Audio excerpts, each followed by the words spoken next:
Let me see if we're up on Restream. Yep, we're there.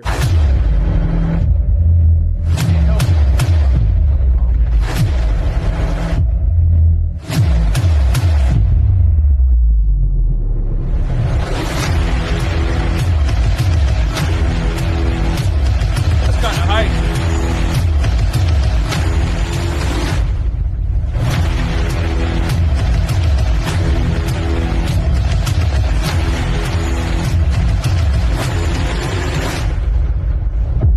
My name is What's good, everybody? It's Big Game James. Man, I swear, these Cowboys front That office. boy G is a monster. Brought in a little something new. That they boy always gonna G be the is a same way, monster. so this don't even trip. He's a monster. Jerry's gonna be. That's why Jerry. he's the DJ and I'm the rapper. What are we talking about right now? I need some Dak moments this year. I need some Dak moments. So much for that. Hey ho! So much for them Dak It's moments. a $10 Yeah, like I said last week, we needed the defense moments. We didn't get those. Well, Thurston Howell's already in there on YouTube. what's up, my dog He said, Thurston? Yo, OGs. What's up, Thurston? He's been Check out that around. new There we intro. go. That's what I'm talking about. Check out that new intro, y'all. Make sure you rewind that and check out that new intro from producer G. He's like Eric B. That's going to be nice on the playback. Mm-hmm. Play that back. That's what I wanted that really for. You need to be captured in that little time where you got to wait. You know what I mean? That little sitting on thumbnail kind of boring. Anyway, you want to just jump right into it? Jump right into it. So What's you up, text Boothang? me. Boothang You got the said, blunt. "Oh yeah, let me get that. Thank you." You text me, said you wanted to look over a little bit of what's going on in the NFL right now. It's kind of crazy out there, especially with the head coach thing going on, and then the playoff games was crazy that weekend too. So a lot of close games. Mm-hmm.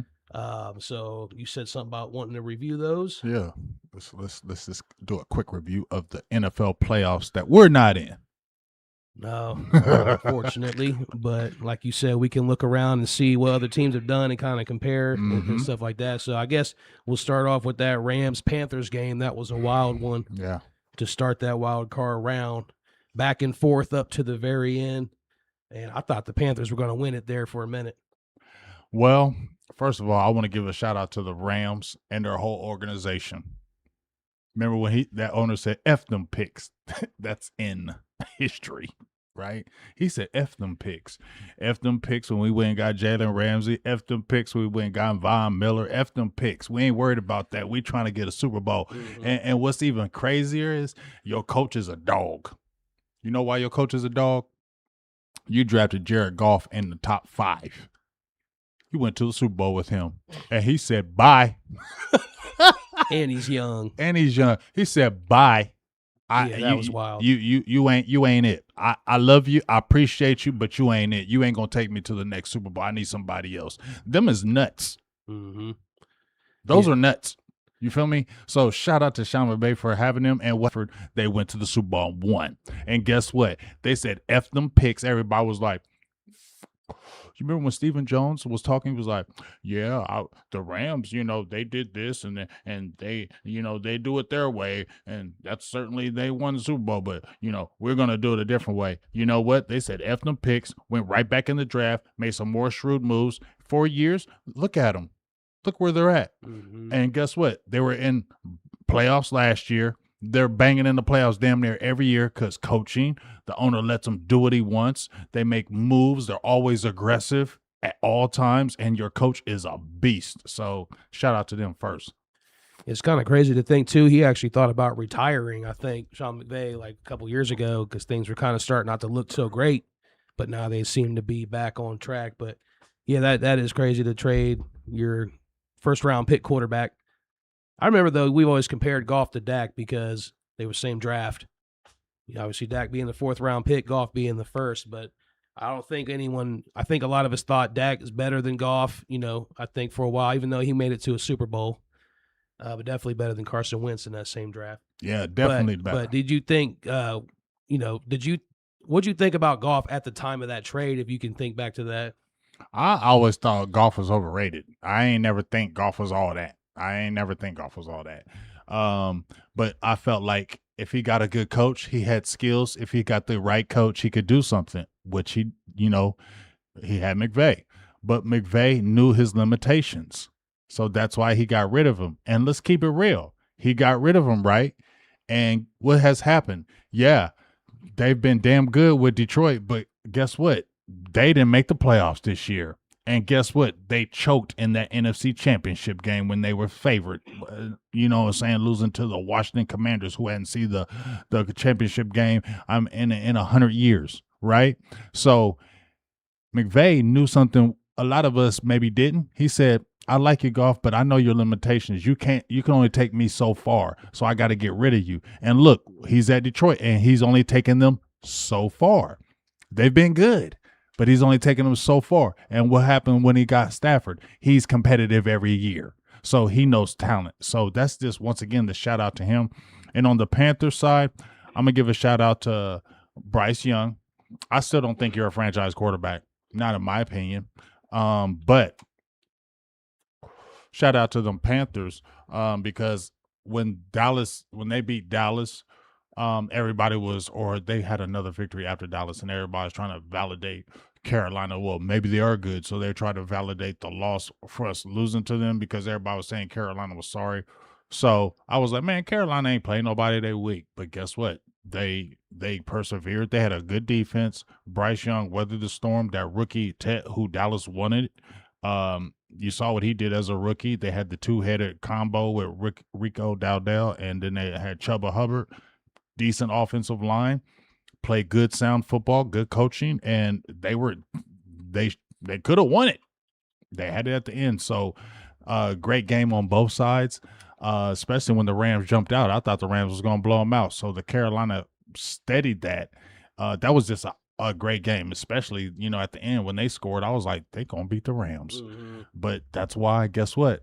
He got Matthew Stafford. Matthew Stafford took him right down the field and scored a touchdown. That's why he had Matthew Stafford and not Jared Goff.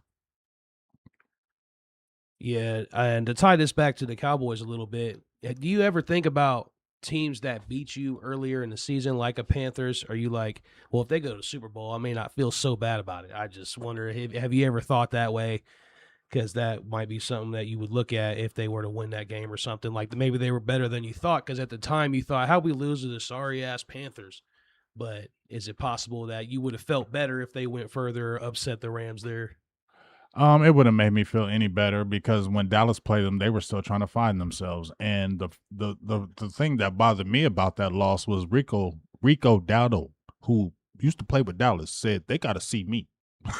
Yeah, he said buckle up. He said, buckle up. They got to see me. They know who I am. They see me over there. They know who I am. Like, he was talking cash shit, basically saying, look at G showing with the gunshot. Trying something new. He go with the gunshot. Hey, the timing wasn't great on that, but it's all right. We'll work on it. That's all right. You go get better, and I liked it.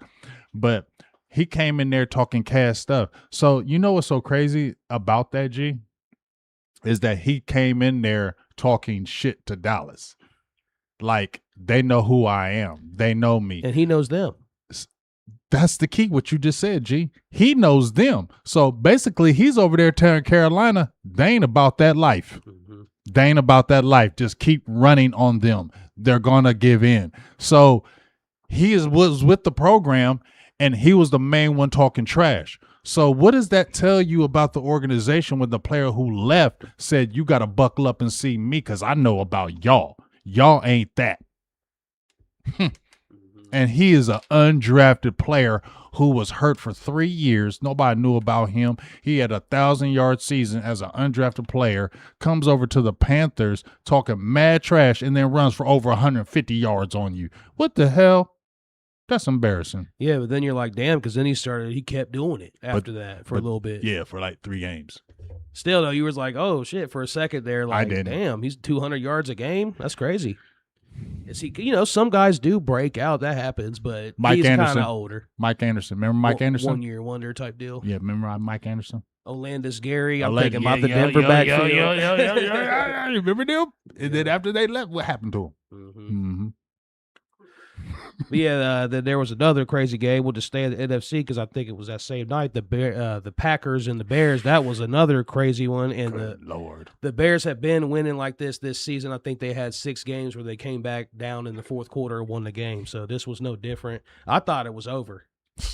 Packers went up late with like 5 minutes. I was like, oh, two possessions? All right, that's game. Packers get the ball back, it's over. But nope, they did it again, and Ben Johnson's been good for them. And we didn't know how good they were at 0-2 when they played the Cowboys. Do you think they're really good, or you think they're kind of frauds? I'm not going to call them a fraud. I think they are a good team, but this is not their year. Okay? You think the coaching is the big difference? Because Hell yes. obviously Eberflus Hell had him yes. last year and he sucked. And then Ben Johnson just turned him around. Same team pretty much. Now, they did add offensive linemen. They had a couple of really dog offensive linemen draft. They did add players, but it wouldn't have mattered. Eberflus, if they added them players with Eberflus, it still would have been a trash. So that just really says everything about Eberflus. You was a terrible head coach. They fired you. You come over to Dallas. You get fired after your first season, and Jerry didn't even want to fire your ass. We fired you. The people fired Eberflus. Yeah. Jerry did not want to fire Eberflus. The people fired Eberflus. That is a fact. So Eberflus, you're going to have to stay out of football for at least you know what Eberflus you're going to have to do? You have to go to college because you ain't in the NFL.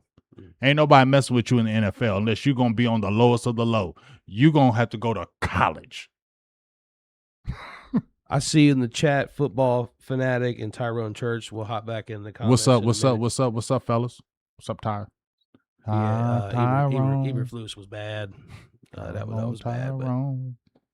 I forgot where I was going. I had something bounce off you, but whatever. We can just keep it moving then. What you was talking about was with the playoffs with the Bears and the Packers, and then you was talking about how Ben Johnson has really changed with Caleb Williams and the difference. So I'm gonna bounce off of that because first of all, I'm gonna give Ben Johnson a lot of props because I was like, everybody on Ben Johnson. What if he ain't this? What if he ain't that? They didn't have any quality victories to me, really a lot in the regular season.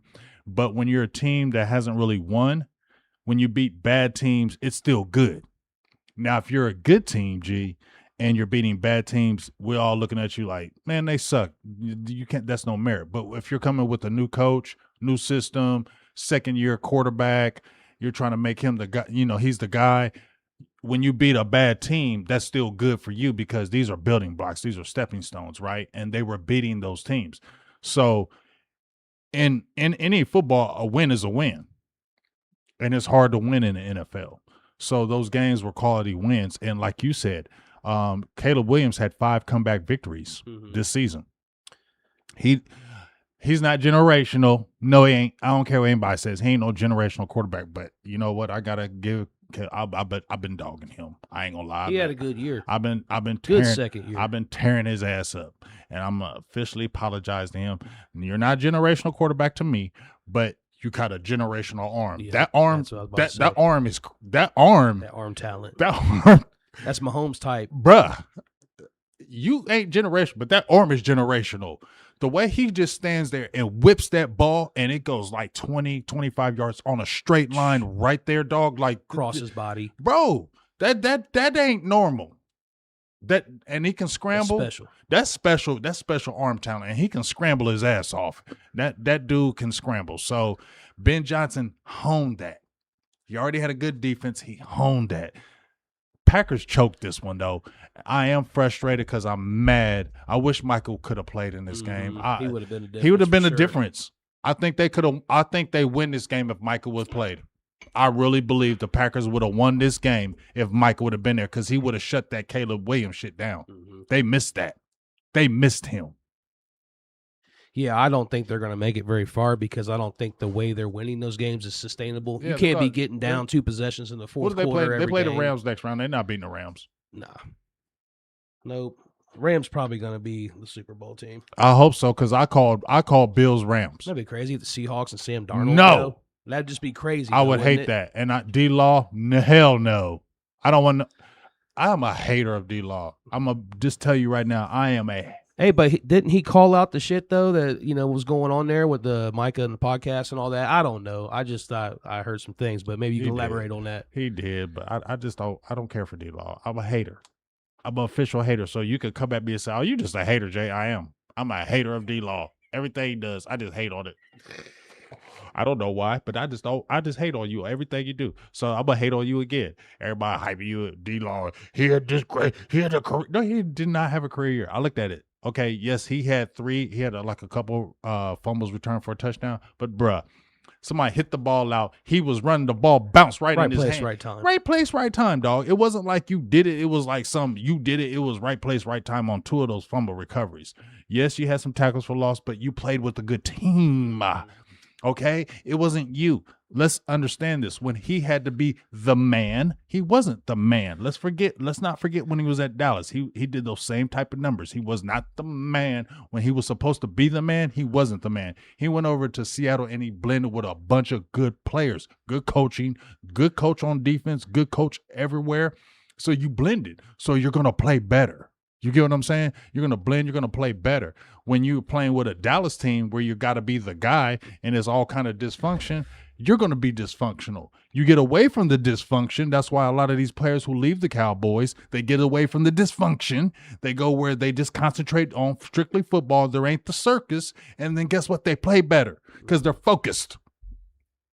So that's why players say this. Everybody says all the players say it. I really feel like it's a distraction in Dallas. There's some kind of distraction that goes on in Dallas. It's not football first. So you tend to, since it's not football first in Dallas, you tend to go that way. And I feel like that's the environment it creates. So it's not football first. So it's almost like they lost this year, right? They had this record this year, G, and it was almost like, it's okay. We'll be okay. It's like mediocrity is getting acceptable in Dallas. It's okay. We'll try again next year. Oh, if we just get this, I just want to say this. I'm tired of people saying, if we just get this defensive coordinator, if we just get that. We had a Super Bowl coach on both sides of the ball, and we didn't win. Mm-hmm. So us saying we get this, but if we get this coordinator, I know we had that one, but if we get this one, just remember everybody was blaming Kellen Moore? Well, if we just got rid of Kellen Moore, what happened? Didn't win. Mm-hmm. But if we just get rid of this one, what happened? Didn't win. I had a devil's advocate thing for you, but I forgot. It was like a couple minutes ago. I was ready for it. I was going to jump in, but then you just kept going. I forgot. What did you say? It was about DeMarcus Lawrence. I was going to counter you on one thing just because I feel like them people would say this, and it's a thought I had, but it doesn't mean this is like how I feel. I'm open to everything. Okay. I like to just put the possibilities. Put it out there. I do believe you could say he had a big part in winning that playoff game against Detroit. Young in his career. Yeah, he did. Sacks he won that game. Well, you were saying he didn't show up in the big moments. So I was just going to say, people might point to that as a big moment. He was a big part of winning that playoff game. We don't see those a lot around with the Cowboys. You know? Right, and that was his second year. Yeah, so he was real young, but I'm just want to say he did have a big moment like that. Because that when you said that, that was the first thing that popped in my mind was, well, I can't remember a good big moment he had in a playoff game, but it was a long time ago. I give D-Law his props. He was a good defensive player in Dallas. I mean, he was a good run stopper. He played hard, all that. But I don't care for D-Law. That's me. I don't care for him. He was on the hot boy shit. He talked all that leadership crap. It wasn't happening in Dallas, but maybe it was a part of the dysfunction. I'll just say maybe it was a part of dysfunction. He gets away from the dysfunction. They concentrate nothing but on football at Seattle. They do. And Seattle's another team who said F them picks. Remember when they won the Legion of Boom, when they was winning them Super Bowls, they were doing F them picks. We don't care about them. We're trying to win a Super Bowl. And what happened? They won, right? And they jumped right back in it. Because they had the confidence. They said, you know what, we're going to go for it, and if it don't work, we'll be okay. A couple years, we'll be all right. See, Dallas, to me, is scared. They're scared to go out there and do it because they don't want to have failed, go out there and fail. But y'all failed a little bit because George Pickens, boy, I don't know if some George Pickens come back and you're talking about salary cap, you're going to spend $28 million 1 year on one guy. Ooh-wee. We're definitely going to hit on that after we finish up with the playoffs. Yep. I keep forgetting my train of thought, man. But I'm glad that the one about DeMarcus Lawrence came back. Okay. So what I was just thinking will probably come back to me in a minute. Well, we done with them. The Packers Bears. Uh-huh. Yeah. So then there was just so many good games. We could probably save the one in our division for last, right? Might as well. Yeah. So I guess we'll then go to the AFC with the Bills and the Jaguars. Right. Yeah, that was 1-2 where it's like Jacksonville did look different this year, and it felt like, that's another one just like the Panthers. Well, we talked about the Jags though earlier off the air, I think it was. How that's a win that they could, or a loss they could probably feel pretty decent about that loss. Yeah, because if you didn't have a game-winning drive, they won, right? And they banged pretty much. They were competitive all game. Liam Cohen, shout outs to him, first year coach, changed everything. I think they were like bottom half, 26th, 27th offensive defensive ratings, and I think they were around top 10 on both ratings on the offensive and defensive side of the ball. You saw how much he changed Trevor Lawrence, another player they said was generational, who I don't think he is. But guess what? He is a good quarterback, and now you got a coach. It looks like they're going to blend together, and that's a good marriage. And you already went to the playoffs first year. Dallas didn't go to the playoffs first year with their first-year coach, but, Vrabel did, Liam Cohen did, and so did the guy – Ben Johnson. Yeah, I mean, we can directly say it's the defense is the reason why the Cowboys didn't go. Because even in spite of that, the worst defense, one of the worst in NFL history, you still somehow got, 6 wins or 7? 7.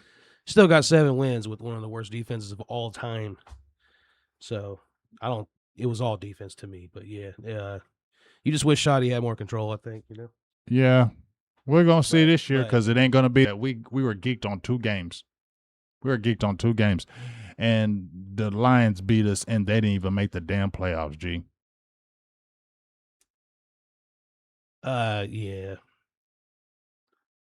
Yeah, I know. But, I mean, I still think that was one of the best offenses we had seen on the season with the Lions. But, they're real powerful. But I do think, though, if Trevor Lawrence had won that game, do you think that would have put him up there in that type of category? Like if he beat Josh Allen in the playoffs? Oh, they would have been sweating Trevor Lawrence. They would have been like, oh, see, we told you he's coming back. We told you he just needed the right coach, and he's the franchise guy. Woo, woo, woo, woo. I think they're still saying about him. But Josh Allen, I need you to get to the Super Bowl this year, please, because they're going to tear your ass up if you don't. Josh Allen got to get to the Super Bowl. This will be his best chance that he's. You don't have a Mahomes. Time. You don't have anything in your way stopping you. Them Broncos is going to be a tough game just because that defense is tough, and they just like the cardiac kids. They're the cardiac kids all year. They find ways to win. They pull victory out of the jaws of defeat. The Broncos do. Mm-hmm. So that's going to be a very tough game, but I need them Bills to win that game because I need the Bills in the Super Bowl. I need Josh Allen in the Super Bowl. I like Josh Allen. I think he's a good quarterback. I see when people try to hate on him and compare him with Dak. Stop doing that. Like, Josh Allen's a damn good quarterback, dog. He is. Like, bro, he took him on the game-winning drive in the playoffs, and he did that in championship game. Like, when he lost them games against the Chiefs, it wasn't like they got blown out or anything. Them was fluke losses. He had took his team down and won the game. I got to get this out so I don't forget it. Josh Allen, if you remember, we were talking about the Combine the other day. We went to that Combine. Yeah, with Josh Allen? Yeah, that's the one we went to. I still have the little paper that we filled out, and I had Josh Allen as my number 1 quarterback. I remember he could stand there flat-footed and throw the ball 70 yards. Flat-footed. Mm-hmm. I thought that was it, and he was athletic too. So he was my favorite quarterback at that Combine when we were there. He had the killer arm. His only problem was his accuracy. That was a good draft. His only problem was his accuracy because he was only like 58% at Wyoming. He had a lot of interceptions at Wyoming, and his accuracy was terrible. He cleaned that up. And usually when you are bad accuracy in college, it doesn't transition to the pros where you get better. So you got to give kudos to him that he changed that. There was another quarterback named Jake Locker. He played for the Washington Huskies. They were hyped on him. he was like the man. Freshman year, sophomore year, everybody was loving him, but his accuracy was terrible in college. He came over to the NFL and it was the same in the NFL. It was the same thing, like what he was in college, what he was in the pro. So I was wondering if that was going to be. And Josh Allen had those accuracy problems his first few years in the NFL, but kudos to him. He made himself even a better player. He developed himself. The coaching developed him. And I don't care. I want to see Josh Allen in the Super Bowl. I want to see him and Matthew Stafford. Bills Rams that's a Super Bowl, dog. Yeah, I like that one. That's a good Super Bowl. Yeah, it is about time. You keep going. Yeah, you good. This is his best chance to get there because obviously there's no Pat Mahomes this year.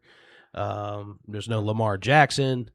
Other teams that have been highly competitive with the Bills, they're not in it this year. So I think a little bit of an easier path, although the Patriots look really good. And that's where we're going to kind of go into now is Patriots-Chargers. Patriots defense looked phenomenal. Drake May has been really good and got himself a playoff win. So that's going to be interesting to see how far they can go. This is the best they've looked since Tom Brady's been there. Obviously, they got Mike Vrabel now. But yeah, that game, Chargers could not get any offense going. The great Justin Herbert, who destroyed the Cowboys, could only put up 3 points against the Patriots. That one a low scoring, and that was the most blowout. Well, I take that back. I forgot about Texans-Steelers. Big one there, too. Texans with a huge 30-6 win. Rodgers just could not get it going, turning the ball over. Will it be his last game? That's going to be a question. But, yeah, it'll be interesting to see if the Bills can get past. Likely, I think it'll be Bills-Patriots, but Texans may have a chance as well. And then there's the last game we're going to get into. Obviously, the division rival won the division, back-to-back division champs for the first time in probably 20 years. It's always been a different team, one or the other.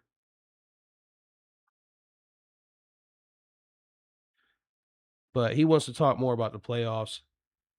I was going to move on a little bit here soon anyway because we want to talk about the coaching staff because obviously that's the hot topic right now. Defensive coordinator, the search is on.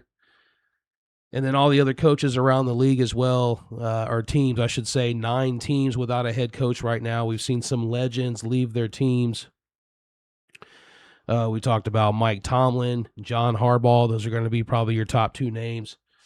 Brian Flores is a name that comes around for us as defensive coordinator. He did, I believe, interview for maybe Giants and Commanders defensive coordinator positions. Obviously, the Cowboys need that. We don't need them to get him.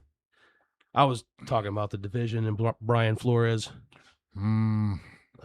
We need some of that. Interview him. But did you want to say anything else about playoff games? I kind of ran through it. Patriots, with the big win. Chargers could not score after they dominated us. I don't want to hear nothing about Justin Herbert no more.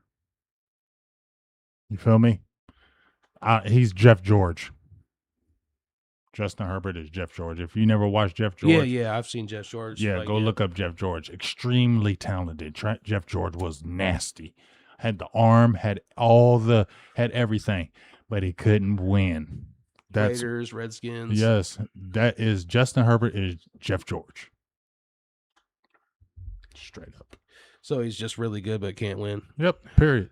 So I don't want to hear nothing about no Justin Herbert no more. Don't talk. So that's kind of like Phillip Rivers 2.0. Pretty much, but I think Justin Herbert got better talent than Phillip Rivers, though. Yeah, I could agree. Rivers always had that weird throwing motion, and that story about him coming back this year was pretty crazy. I don't know how he played in the NFL that long with that throwing motion. He's like a shot put. I've never seen anybody throw the ball like that. I remember when he came out of NC State, and I watched him at NC State, and everybody was hyping him. I'm like, how is he going to make it in the NFL throwing the ball like that? There's no way he's going to make it in the NFL throwing the ball like that. And they picked him when they drafted and when they had Drew Brees, and they took him over Drew Brees. I was like, what? And he ended up being damn good. Phillip Rivers is damn good now. Brees had the shoulder injury. Yeah, because I remember when he landed on that shoulder, I thought his career was over. Yeah, Shout so out did Chargers maybe. Yeah, yeah, everybody. because the way he landed on it, I thought he was done. Yeah, I think it could have been Breeze and Tomlinson instead of Rivers Tomlinson. Just think they had Gates. Phillip Rivers and Drew Brees for a year. Mm-hmm. Yeah, Rivers is. We talked about him recently. He's just up there in that category of really, really great regular season quarterback, but not much in the playoffs. Yeah, he's not the playoff guy. Did reach an NFC championship or AFC championship game, but yeah, couldn't never get to the Super Bowl. Yeah. And Phillip Rivers probably went through 4 interceptions in the Super Bowl. What do you think about the Patriots? I guess we should hit on it a little bit because they did have a first-year head coach, just like the Cowboys with Mike, or not first year, but for them, Mike Vrabel. He was obviously coach of Titans, but great year for the Patriots. They look the best they've looked since Tom Brady's been there. Yeah, I mean Vrabel's a damn good coach. Them defensive coaches really get the most out of their players, and all the players love Vrabel because Vrabel gets out there and works out with the players. Like he actually gets out there. He big like them players. He go out there and actually offensive lineman. He go against you, and I think they love that. I think that really bonds the team, kind of like the Dan Campbell thing. I think the players really like that, and they respect him. And plus, Vrabel was in the building. Vrabel won Super Bowls with the Patriots. Vrabel is. When they said they were bringing Vrabel, I honestly thought they were going to win. Mm-hmm. I understand what they did with Jared Mayo. Feels like a perfect match. But when they signed Vrabel, I was like, okay, they're going to win. Like you just said, perfect match. He was with the program. He's a good coach. New England's going to embrace him. Like it's meant to be. Mm-hmm. You got a young, good quarterback. You got good pieces, and all he needed was a quarterback. He's better than Ryan. The hell was his name?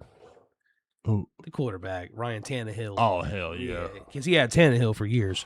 And he won with Tannehill. So if he won with Tannehill, and then Drake May is the real deal. Yeah. Drake May is the real deal. And he's young. Vrabel going to be there 10 years at least. At least 10 years. I can see the Patriots. And they're going to be good every year. I can see them making it to the Super Bowl this year. I could see that happening. Not this year. I don't think so. So who you think is in? Bills is going to Super Bowl this Bills? year.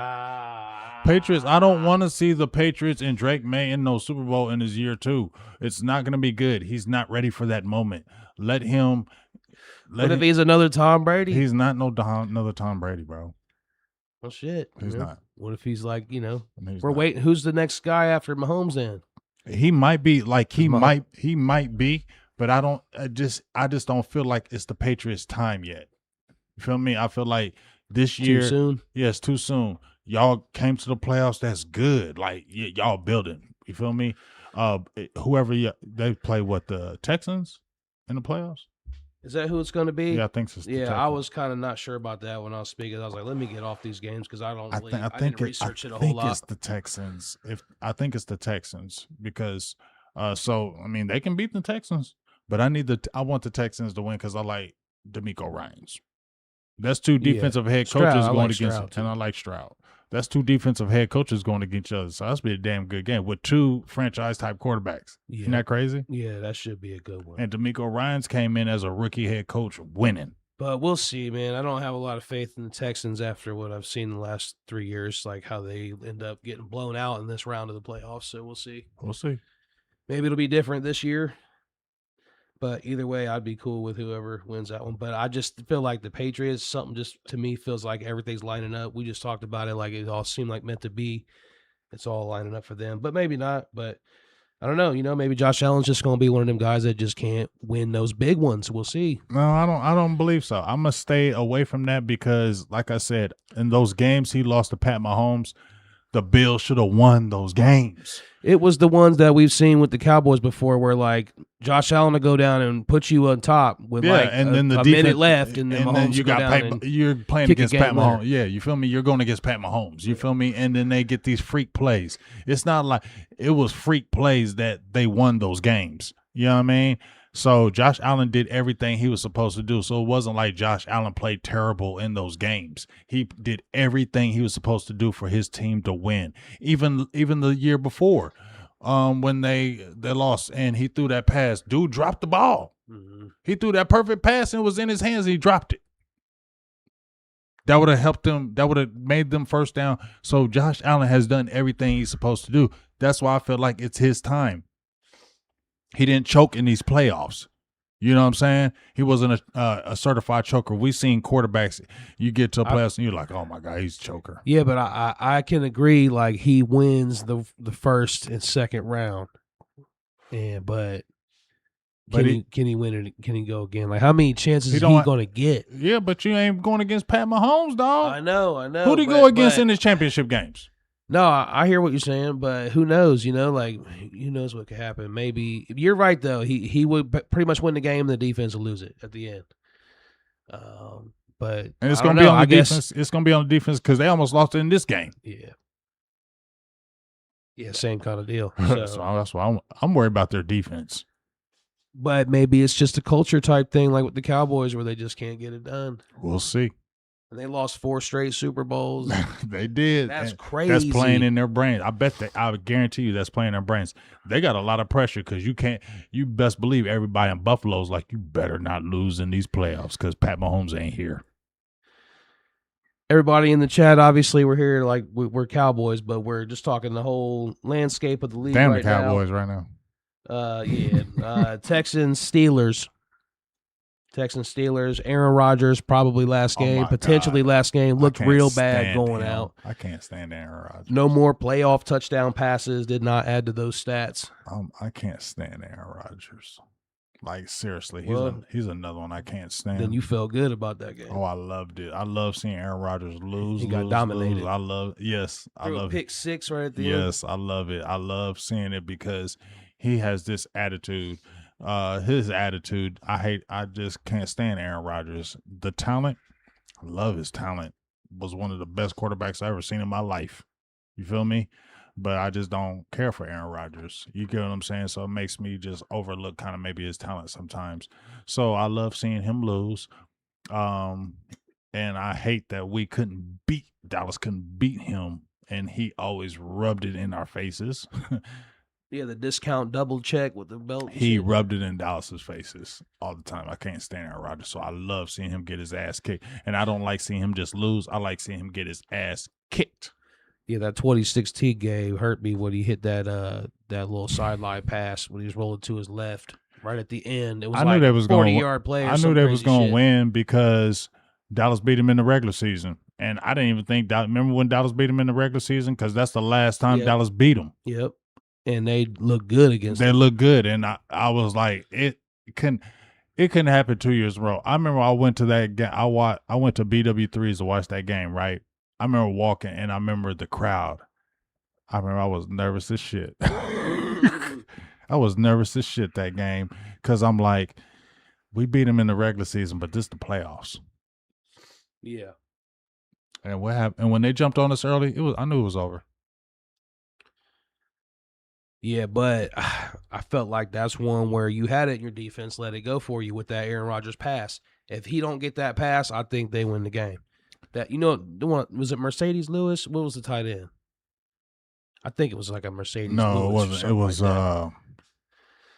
I can't remember who it was, but it was like, oh God, it was a good tight end too. Yeah, I don't know why I'm thinking McMichael. It was McMichael. I don't think that's it. Look, hey, y'all tell me who was the tight end that caught that? Who was the tight end that caught that pass? I think it was like McMichael or something. Yeah, let us know in the chat. Wasn't no Bubba Franks. That's way too low. No, I'm thinking it was Lewis. It was somebody like Lewis. Oh, it was Jared Cook, maybe. Was it Jared Cook? It might have been Jared. I think he ended up going over to the Packers from the Rams. He went to the Raiders. I'm wrong. I don't know. I think it was. It might have been Jared. Look it up. Actually. Yep, you were right. Jared Cook. Was it Jared Cook? I see it right here, and I ain't got my glasses off. Yeah, Jared Cook, because he signed a big contract with the Raiders, I believe, right after that. But before that, he was with the Rams. Mm-hmm. Sam Bradford, I think, had him, if Mm-hmm. I'm not mistaken. Mm-hmm. Anyway, we'll move on a little bit here. So, anything else from that game? I mean, Texans blew him out. Rodgers picked 6 at the end. Mike Tomlin's gone. I guess that's something to talk about out of there, which kind of leads right into what we're going to talk about next anyway. He had to. I'm glad they did it the way they did with Mike Tomlin. There's one more game I forgot to talk about. Oh, yeah. But go ahead with Mike Tomlin. With Mike Tomlin, I felt like that's something that had to happen. one of my homeboys is a Steelers fan. All he kept on talking about, I don't care. Tomlin got to go. If he loses playoff game, he got to go. I was like, I agree. Like 7 years in a row. If you keep him, you're just scared now. You're just keeping him being safe. Well, we can just get to the playoffs. Anything can happen. Okay, yeah, you're mediocre. You're happy with mediocre because the only reason why the Steelers were even in the playoffs because the Bengals suck, the Browns suck, and the Ravens suck. That's the only reason why y'all made the playoffs. Your whole division was terrible. So you went there by default. It wasn't like you were a good team. You know what I'm saying? Aaron Rodgers is your quarterback. Aaron Rodgers. Did y'all really think in your heads that Aaron Rodgers was going to take you somewhere with Steelers, with your team? It's like y'all were reaching for straws. Y'all weren't doing nothing this year. This was a throwaway. When y'all signed Aaron Rodgers, you threw the season away. They probably was proud of that Tomlin not having a losing season. That's what it was. That's all it was about. All we need is 8-8 and we're good. That's all it was about. And he 97. can go out in glory because they probably came to him like, we don't want to fire you. We want you to we want to do this. Resign voluntarily. Just do this because we got respect for you, everything you did, and we don't want to come out and say we fired Mike Tomlin. So I think that was how it was done in Pittsburgh. That was the right thing to do.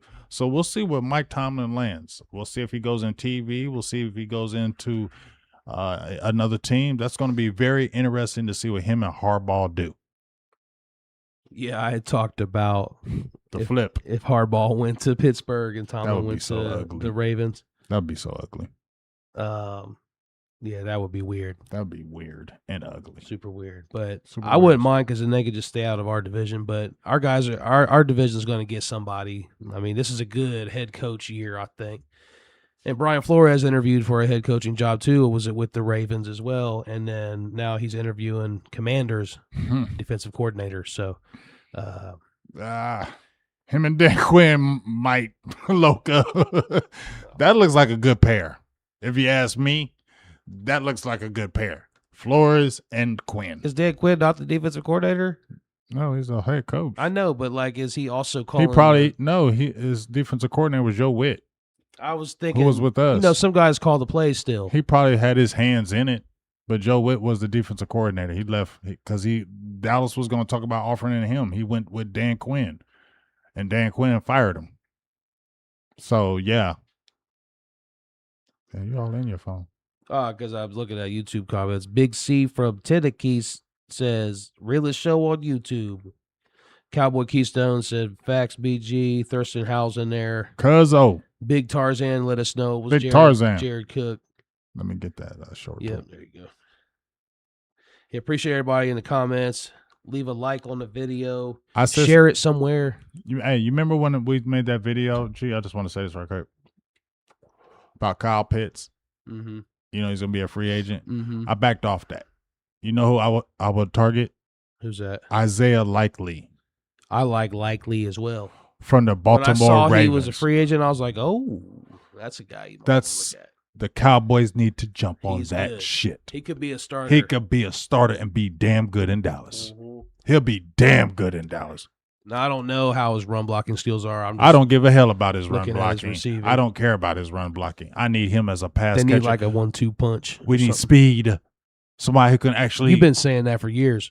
Because I look back, I told you I was looking back at videos. I found one where you were talking about that with Witten, how they needed to let him go and get somebody more explosive at that position. Isaiah Likely, it would make Jake Ferguson better. And guess what? He had a down year. They re-signed Mark Andrews to a 3-year deal. He had a down year. He only had like 14 catches this year. Down year. So he's not going to command no kind of money. Perfect time. He's going to need a 1-year deal. What is Dallas known for? 1-year deals. Get a 1-year deal. Play with Dak. You can get your weight up. Have a really good season. So you put your tape out there. So everybody looks at you and like, okay, Isaiah Likely, look what George Pickens just did. Mm-hmm. Isaiah Likely will help Dallas. That will stretch the field. Now you got cut Schoolmaker, cut him. You got rid of Mozzie, cut him. We fucked up, cut him. He had 14 catches this year, I think. He's a bust, cut him. Go after Likely, give him some money. Now you got Isaiah Likely and Ferg. You feel better about that? Yeah. That'd be a nice combo to have. And Nice then combo. we'll talk about Pickens in a minute too, like what might happen there. But either way, I think you might end up feeling pretty good about receiver next year. I hope. I mean, if they're going to do the right things. But to stay on track a little bit here, we were going to talk about the interviews that have happened for the Cowboys and the ones that are coming up, the ones that have happened, and then anything else you might want to add to that. Well, let's talk about these interviews. I'm going to pull these names up right quick because I got them right here. So these are the Cowboys have interviewed. Aaron Wycott, no. I could throw them out to you if you Go ahead. want. Go ahead. Then you said, because you gave me the list, Jim Leonard. Well, let's wait for Leonard. Let's wait for Leonard. Name some other. All ones. right, you want to save him for? All right, I got save- you. save him. Zach Orr. Zach Orr could be a potential guy because one thing I know about Shotty, he's about relationships. And remember, I said Jones don't know none of these people. So all these people that are being named out here, some of these people that you don't know or some unknowns, that ain't them damn Joneses. That's Brian Schottenheimer. Okay, that's Shotty. That ain't Joneses. So don't get in your head like, oh, the Joneses are being different. No, they're not. They're being nothing different. They're leaning on him because he knows people. He's the one that's got these. Because Zach Orr, he had connections with Zach Orr. So that's why I said he could be a guy that could be a candidate, a strong candidate, because he had ties with Shotty. I would say that's good because isn't that what we want? Like Jerry, to let him do that. Yeah. That's what we want. So hopefully that's a good thing. But I'm going to just tell you right now, that's why I said Leonard, but Zach Orr is a potential because he had a good defense in the Ravens. They fell off last year, but Monken over there with the Ravens had a terrible offense, so it put a lot of stress on that defense, and they missed a lot of players, had a lot of injuries. So you can kind of look at that, but Zach Orr had that defense pretty good, and he's young. Zach Orr is only like 33. So yeah, Jerry said we talked about in that press conference. If Eberflus or if Shotty didn't want Eberflus there, he wouldn't have been there. So that makes me wonder, like, if he says no to one of these guys that they want, are they gonna go with who Shotty wants? You know, it's got to be somebody they all agree on. Is what they made it sound like. It has to be we all have to agree for this to happen. See, this is the thing about that comfortable hire. That's why I said Jim Leonard could be the top guy because They all like him. They all like him. Everybody comfortable with it. Everybody comfortable. You like him. I like him. We all like him. Everybody like him. Big hug, group hug. I don't want everybody being cahoots. You feel me? I want somebody, like I said, that's why I said Brian Flores go over to DC. That's why I can see him going to DC because, Quinn going to be like, let's go, buddy. Let's do this. Give you full control. You can do what you want. Have it how you want it. Let's do this. And I can see him being like, all right, now I can make this work. Whereas in Dallas, Shotty, I don't think him and Shotty would see eye to eye, in my opinion. Because Brian Flores, I feel like, is going to be divisive. He's going to be divisive. He's going to have things that he's just not going to bow down. And that's what I want, though. I want somebody who's going to come in there and be like, this is the way the F it is. I don't give a hell what you like, and I don't give a hell about Jerry. I want somebody to be like that. I don't want somebody to be grateful that you gave me a chance. You know what I'm saying? I don't feel like Brian Flores would be like that. You know what I'm saying? He ain't gonna come in there like, oh, grateful. He's gonna come in. Brian Flores is a strong man. And I don't know if they want that. They talk about they like alpha energy, but I don't know if they want that kind of alpha energy in that building. That's real alpha energy. I guess if they were to have an interview with him, they can make that decision once they lay off. Hopefully, they would all just be honest. And they scared of they scared of his type. But hopefully, that would be discovered in the interview, so then they just won't hire him if that happens. Yeah, because they scared of his type. They want to get along, gang. Real quick, Kevin Gist with the 99-cent holla. KG. My name is T. My dog. Something for that. That's my hitter. Appreciate everybody in the comments. Yes, keep the comments coming. I want donations coming too. Donations.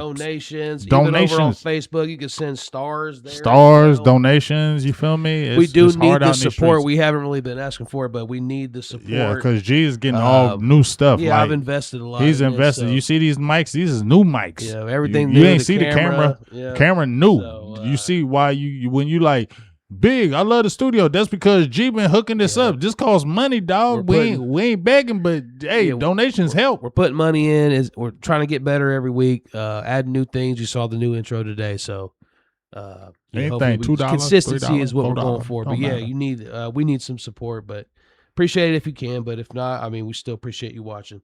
Juan Madrid said Dallas is just a farm team for the rest of the league. Probably. Yeah, because that we said earlier about likely just come on over, get a 1-year deal, have a good season, and go sign big somewhere else. Mm-hmm. That's what Pickens might do. But yeah, we're talking about Flores there, about him, and then White Cotton. So if you said no to him, right? Yes. So that means he's probably gone then. I don't know. I don't know. That's what. Wouldn't that be weird? You It interviewed could. him, turned him down, hired somebody else. That's gonna maybe be weird. That could be weird. Might be very weird, but he also might be grateful that I'm still on staff. Maybe. Because I know people like being grateful in Dallas. Eberflus ain't going nowhere. Like he ain't hiring nobody. But isn't he a shoddy guy anyway? The White Cotton. I mean, he probably became a shoddy guy. I don't know who did Shoddy find him or how was I don't know about I that. think Shoddy kind of found him, and he had ties with Quentin Williams. They got another defensive guy. What? Oh, just looking at the comment. Maurice Trevino said, "What up, G and BGJ? We got to get the glory hole soundbite back. Yeah, I forgot about that yeah, one. I need me some glory hole. Yeah, you definitely oh need that. man, Yeah, you got. See, that's why I was trying to figure out soundbites. I'm glad you said that. That will be in there, dog. If you want to leave suggestions for sound bites, we'll take those because That will I be am in trying there. to figure out what kind of stuff to put into the show. Because That will be in there. I've been off for some years, so it's kind of a little rust still. I'm trying to work through it, but we're getting there. I'm thinking about putting graphics up here soon too. I don't know. Yeah, graphics are good. Yeah, so help keep the show a little more interactive. Mm-hmm. Show them graphics. We can point to it. Yeah. We just got to have a little Coach bit more J, structure and Film day. Just like some blocks where we're planning out what we're putting with the content for it. We just got to. I was thinking about doing something where like you respond to some tweets, like some tweets that you like to repost and or quote or whatever it's called on X. Oh, there we go. Yeah, so like if you were to There's a maybe. holla. Oh, okay. Oh, the $5 holla from Taj Dosanjh What they say? Because I can't read them. I ain't got my glasses. said. Here I got my phone here. Said fans who blame Dak or Romo don't understand that it's hard to win when your front office doesn't take free agency serious. 30-year drought, and yeah, that kind of goes back to what we were talking about with the press conference where Jerry was saying just the same old stuff he says every year. Oh, we're gonna do this different now. Like after 30 years now, we've realized we got to be different. That's kind of what he was trying to say there. They're not doing anything different. I do think though, and I hope this is right because it does seem like from a lot of these coaches, right, these candidates that Shoddy has influence on that. He does hope they are letting him have a lot more of like control on this kind of stuff. Well, this is what I keep going to. They don't know nobody. Who did they pick up as the defensive coordinator? They went with Zimmer, who was with the program. They went with Eberflus with the program. Okay, even before that, who'd they go with before that? Marinelli. Was Marinelli a big name? Yes. What did Marinelli coach? He coached Tampa Bay.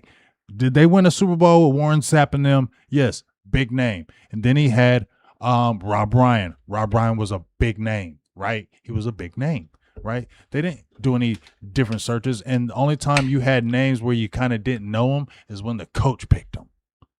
Okay? Yeah. They don't know people, dog. So when people are saying, oh, isn't that good that they're letting Shoddy do this and are they doing things different? No, they're not doing anything different. They don't know nobody. So they're like, yeah, we don't know anybody. We'll pick somebody old again. So go ahead, Shoddy. Go ahead and do it. But at the end of the day, it's got to be us who feels right about this. And so that's why I think like the best guy may not be the best person at the job. So let's say they go with Jim Leonard. Jim Leonard is young and up and coming. He's 44. He's the assistant coach, head coach in Denver. He's got a good track record. He could be good in Dallas, right? But the thing is, they'll lean on him because it's comfortable. He might not be the right guy. Because remember, we talked about Raheem Morris. We talked about some other guys. The Durante, what's his name? Jones or Durante? Yeah, Durante Jones. Durante Jones from Minnesota. I mean, he coached under Flores, and I mean, he's had some damn good defenses, and he's developed. One of the things he's taught and developed. Byron Murphy. I remember Patrick Peterson went over there, had a really good year. He had one of the top years of pass defense.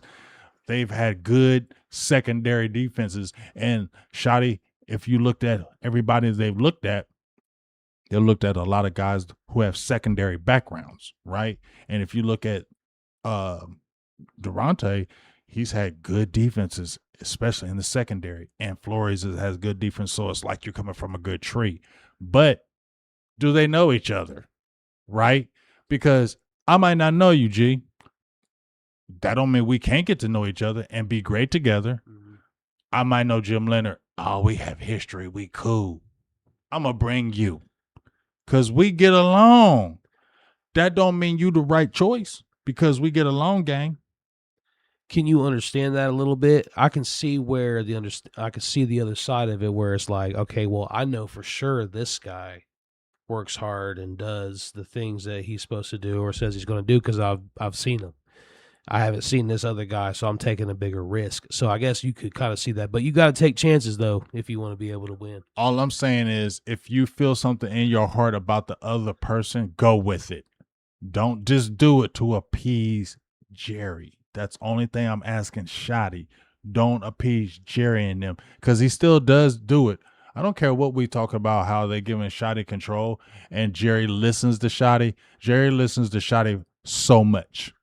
Yeah, and I mean, for only so much.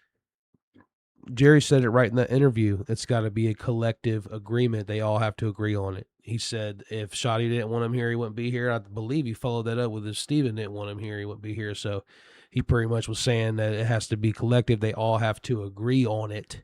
Mm-hmm. So you just hope that Shotty pushes it back. But isn't it a little weird this year? Doesn't it feel like it's taking a little longer than usual for hires to happen, or am I wrong? Maybe not because the playoffs are still going. I don't know, but I feel like usually you see guys getting hired like right away, but I could be wrong. I don't know. I don't know if that's the case, but I think maybe teams are taking their time being due diligence. We're not just going to jump into something. We're going to go through everybody and not just say this is our guy. Because like I said, if Jerry and them like somebody and they hone in somebody, they're the type that they don't want to interview nobody no more. They've already proven that once they like somebody, they don't want to interview nobody no more, and they just do it for face value. This having Shotty helps them because Shotty will actually do a real search, whereas they would not do a real search. They would see one person, like him, and we're done. We feel comfortable with you, and we ain't going with nobody else. That's why I say I don't like the way they do things. So it helps that Shotty does because Shotty is going to be more thorough, and Shotty's going to be looking at what's going to be more best for the team. But at the same time, I don't want him to make it the comfortable hire where everybody's just always comfortable with it because it's got to be some uncomfortable moments when you're coaching, and you don't always got to be best friends when you coach. You don't always have to be best buddies. You're trying to win games, and whoever is the best qualified. And my guy who I love, you're good, but this motherfucker is real good. But I'm gonna pick you just because we get along, gang.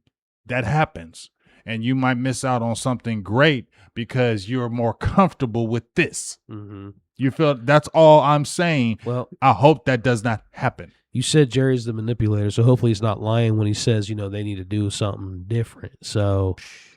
He manipulating on that shit. Obviously, I think, they could outpay any other team when it comes to paying a coach. If there's no salary cap involved with that.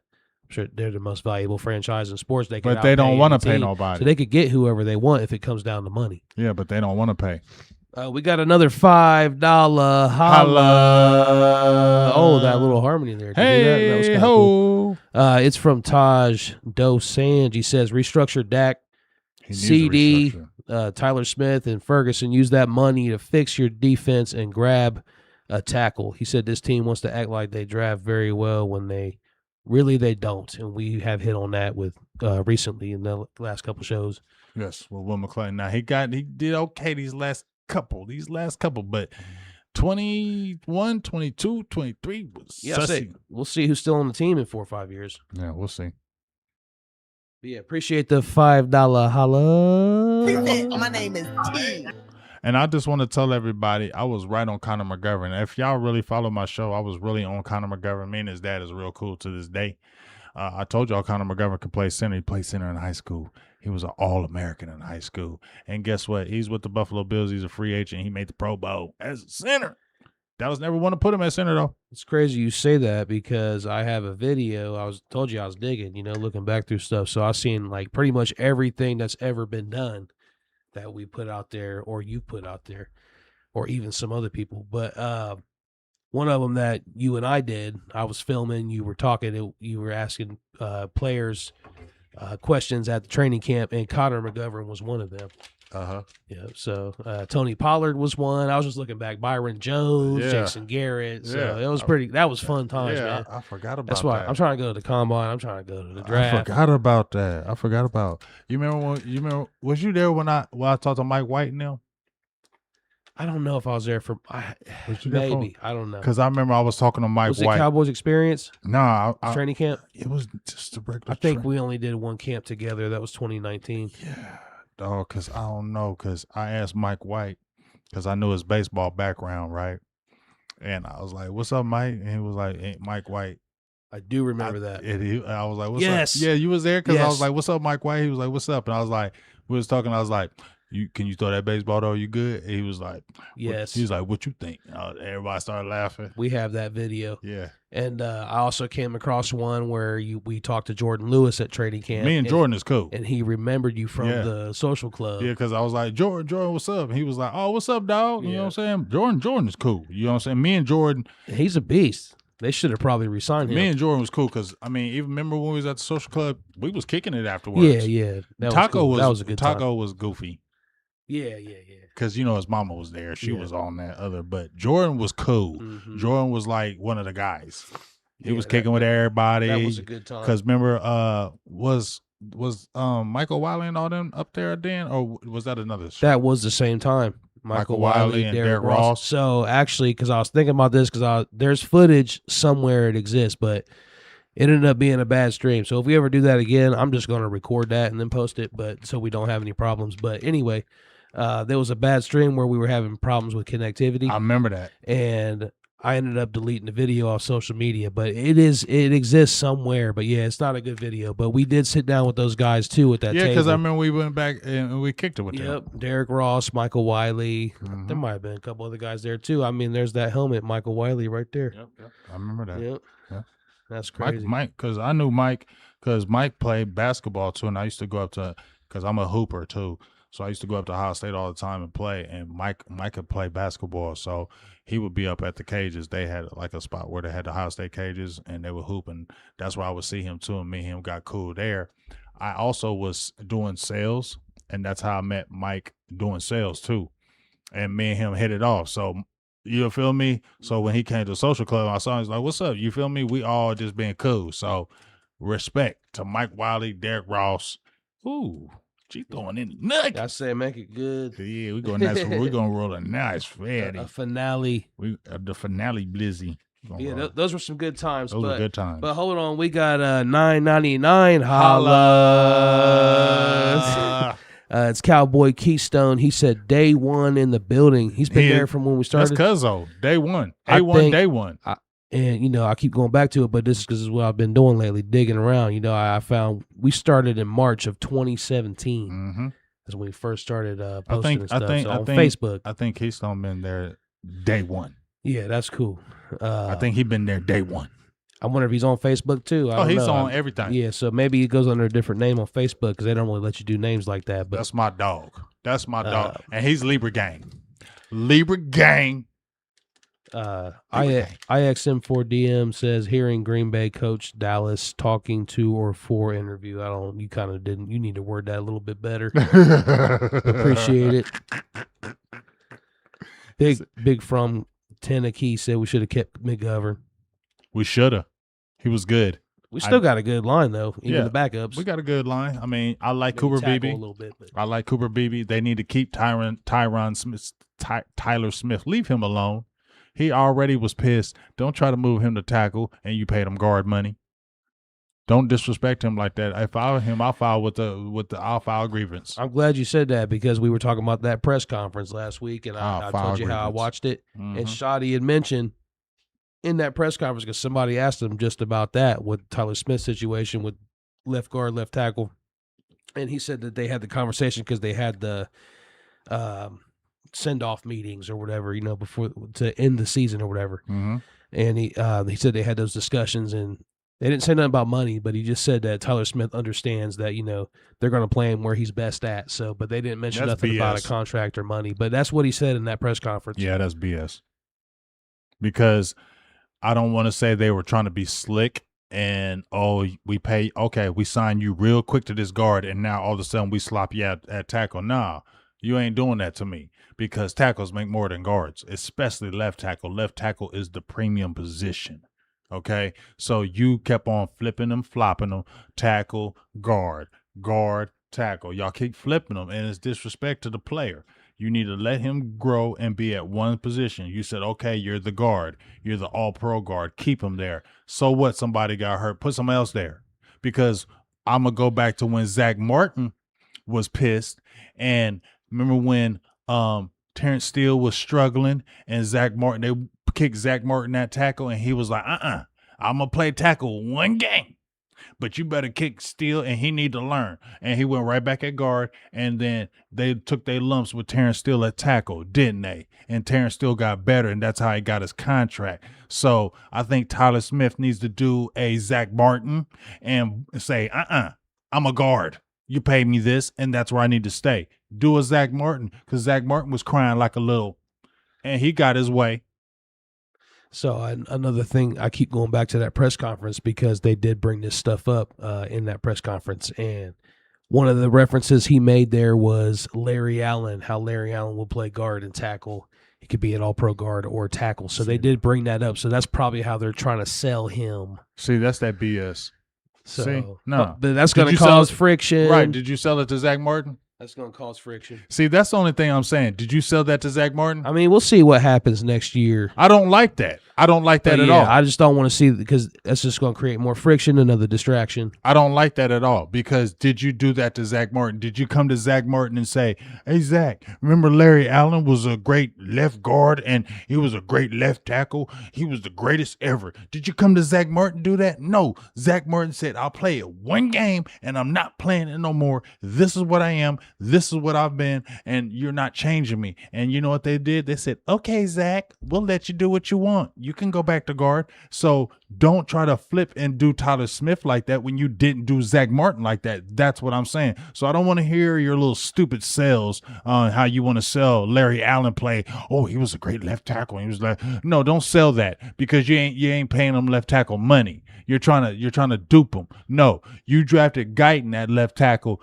You don't want to see. Here's the problem. See, yeah, here all in the press, Dallas is the greatest ever in drafting offensive linemen. You don't want to have Tyler Guyton as a bust. You don't want to say you drafted a bust in the first round with Tyler Guyton. So now you want to slide him out, and maybe since Tyler Guyton played right tackle at Oklahoma, we'll conveniently slide him, and maybe we move Terrence Steele up out the way. No, you keep it the way it is, and you figure it out. Leave him alone, because you didn't do Zach Martin like that. Yeah, I guess we'll find out what goes on when training camp comes up, what they try doing with him, but I'm sure that's going to be a point of interest as we get closer to camp and everything like that. But to get back into the coaching talk a little bit, oh, and then real quick in the comments, Isaiah Watt said, Cowboys Nation, what's up, big dogs? And he says, shout out to y'all, man. And then we got a $20 holla from Will Richards with the $20 holla. He said, donation. My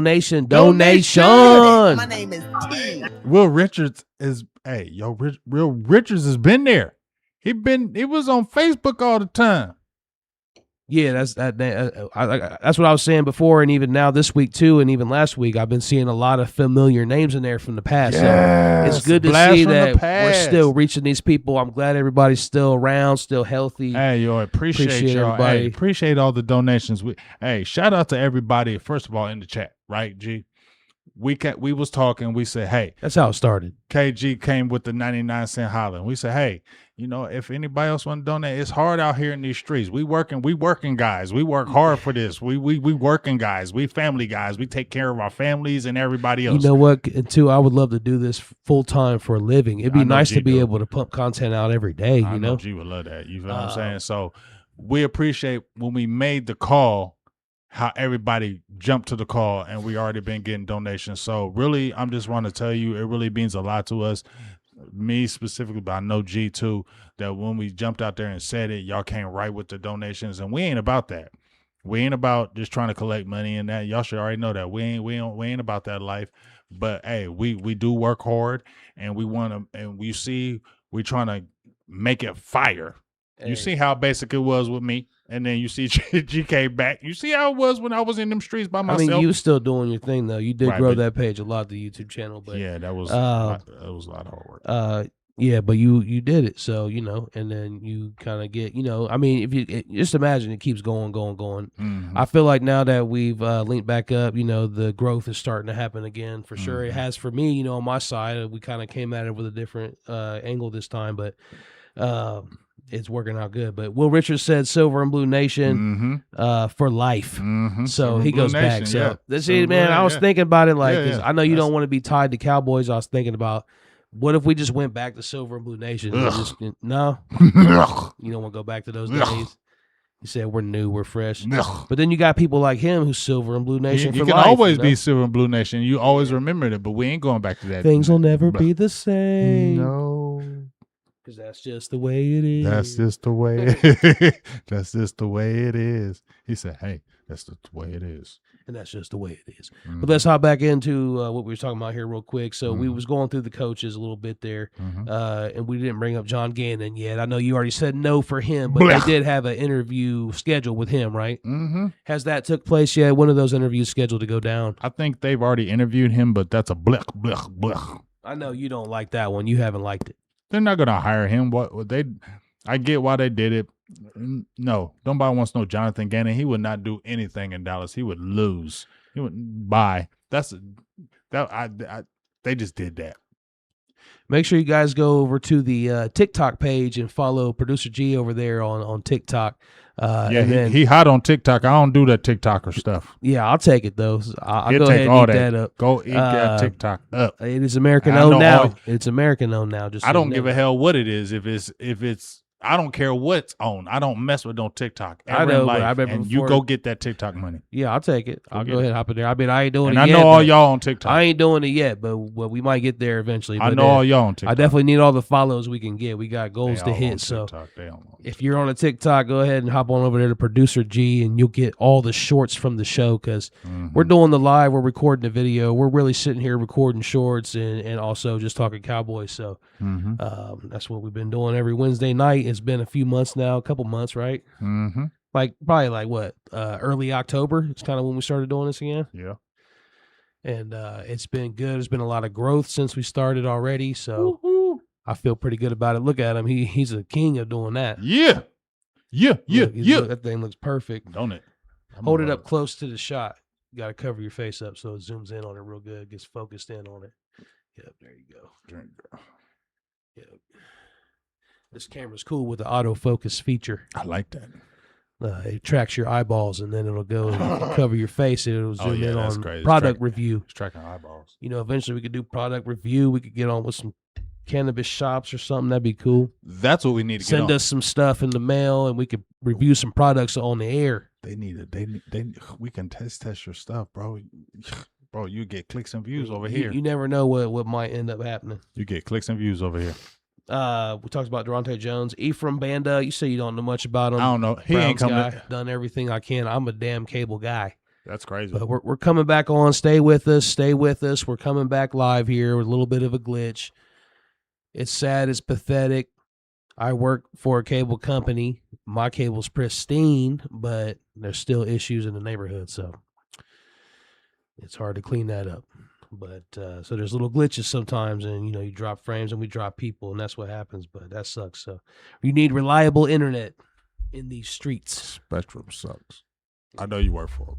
Well, I mean, sometimes they don't. Like, I never had these issues at my other place, but I hate them because they're over at where she's at. Oh, they're terrible. yeah, Maybe it's I'm exploring my options. Let's just say that I'm we an need employee. you over there. I don't want to speak too much on that. I don't know. I feel you. Anyway, I'll be quiet.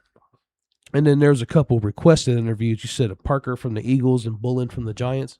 Yep. Nope. I get it though. Want to make yourself look good in the public. We interviewed 17 people, more than we've ever did. Look how we've changed. I don't fall for that shit. Y'all can. Yeah. So, what do you think about those guys, though? You didn't even know anything about them? I don't know anything about them, but they're not getting hired, so I don't need to know anything about them. So, who you think's going to be the guy? You think it's Jim Leonard? I think he's the top candidate. I think him. This who I think it is. It's him, Zach Orr, and possibly the Durante Jones. Those are the top three in my opinion. Well, I wish I kind of knew when we could expect some news, but I guess, are you glad they're taking their time with it? Yes, I am glad they're taking their time with it. I'm glad they're letting Shotty lead it because they would go back to the old retreads if the Jones were doing it. So I do like how they're doing it in that aspect. They're doing the more responsible thing as the organization. But I just don't respect them Joneses no more. They can't. They don't pull. No, you're good. They don't pull the wool over my eyes. They're just leaning on Shotty. And so I hope, I know Shotty is going to take his time because he wants to win. I mean, I think he wants to win a Super Bowl. He's going to take his time, but I just hope he doesn't fall into the trap of, I'm going to go with the more comfortable hire with not the best hire. So Shotty don't lean into that as well. That's all I ask. I mean, I guess I would just say, to be fair, wouldn't you want to work with someone you're going to get along with? You don't want to work with somebody you're going to clash heads with. So I think that is a factor, and that does matter. That does matter, but no, I'm not saying that you're going to clash with this person. But what I'm saying is, you might have two people, right? I might mess with you because you my boy, and I know you're good. But this motherfucker's real good, and I probably should mess with him, even though don't know him as much as I know my dog. And you'll come on, think about it. I'm not saying they dogs like that, but let's just say you, me and you, G. Let's just say me and you, right? Let's say there's another person right here.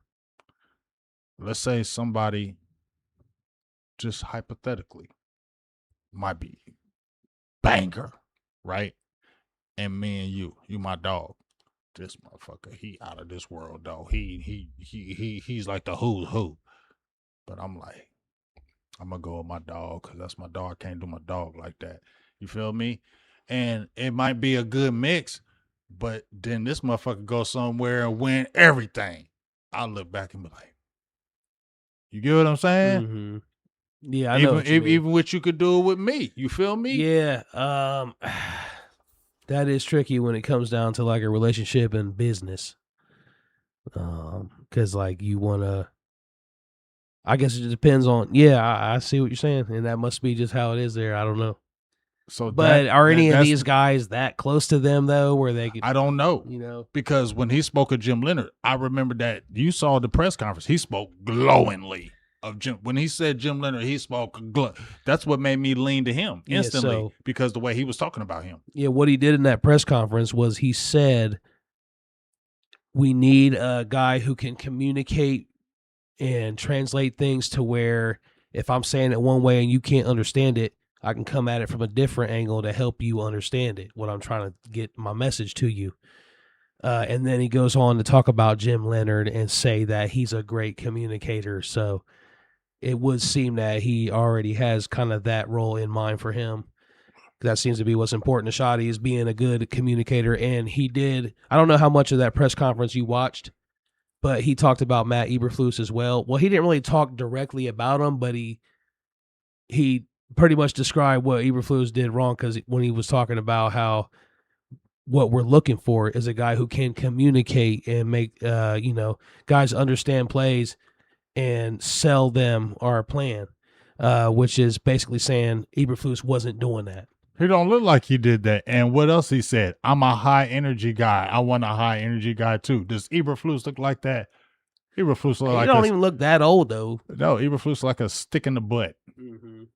don't he? He looks like the somebody you don't like. Let's keep it real. Eberflus looks like he's not likable. I'm sorry. Yeah. He just don't look like you would like him. He looks like a dickhead. And he looks like if you get on his bad side, he's the type that's vindictive. He looks like that type. And it looks like that happened this year. So that's just the truth about it. You ain't the guy that messed with Shotty. So that's just what it is. You're more of a stick in the butt. So he wants a different type of guy. You know what I'm saying? And when he was saying communicator, like you said, Eberflus wasn't a communicator like that. He didn't even look like a communicator. When he came out, I get it about the Diggs thing, but when he came out there and said, oh, and by the way, I don't like grits. Okay, nobody likes you now. Nobody. Why'd you even say that, bro? Like, nobody likes you. Yeah. Get out of here. Yeah, You know what I mean? You done lost the respect You done of a lot lost of the guys. respect of a lot of guys in the locker room. Don't nobody like you, and ain't nobody gonna play hard for you. And that's probably another issue. I bet you Parsons also was not liking the scheme. That could also No. been part of why he's like, man, on top of all this stuff, the scheme sucks or whatever. Oh, so, I don't like this coach. Yeah, I'm getting Because out I of here. That's bet probably you, what because said, him and man. Zimmer probably bonded because Zimmer felt him. And you know Dan Quinn felt him. Eberflus probably came at him like, no, you're going to do it this way because this is the way I do it. No, motherfucker, I'm an all-world player. You need to let me unleash me. Oh, see, that's why I'm glad I'm gone. You know what I mean? Mm-hmm.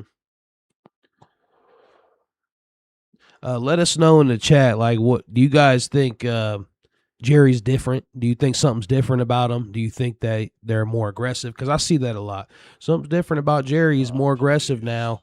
He's, doing things we haven't seen and stuff like that. So what do you guys think?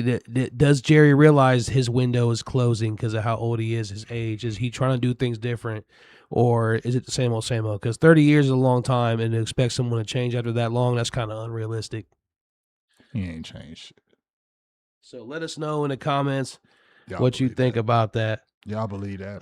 And then in the meantime, we had just a couple last little things here to hit on, which was the upcoming off season a little bit, and then as we do more shows, we'll get more into draft talk and stuff like that.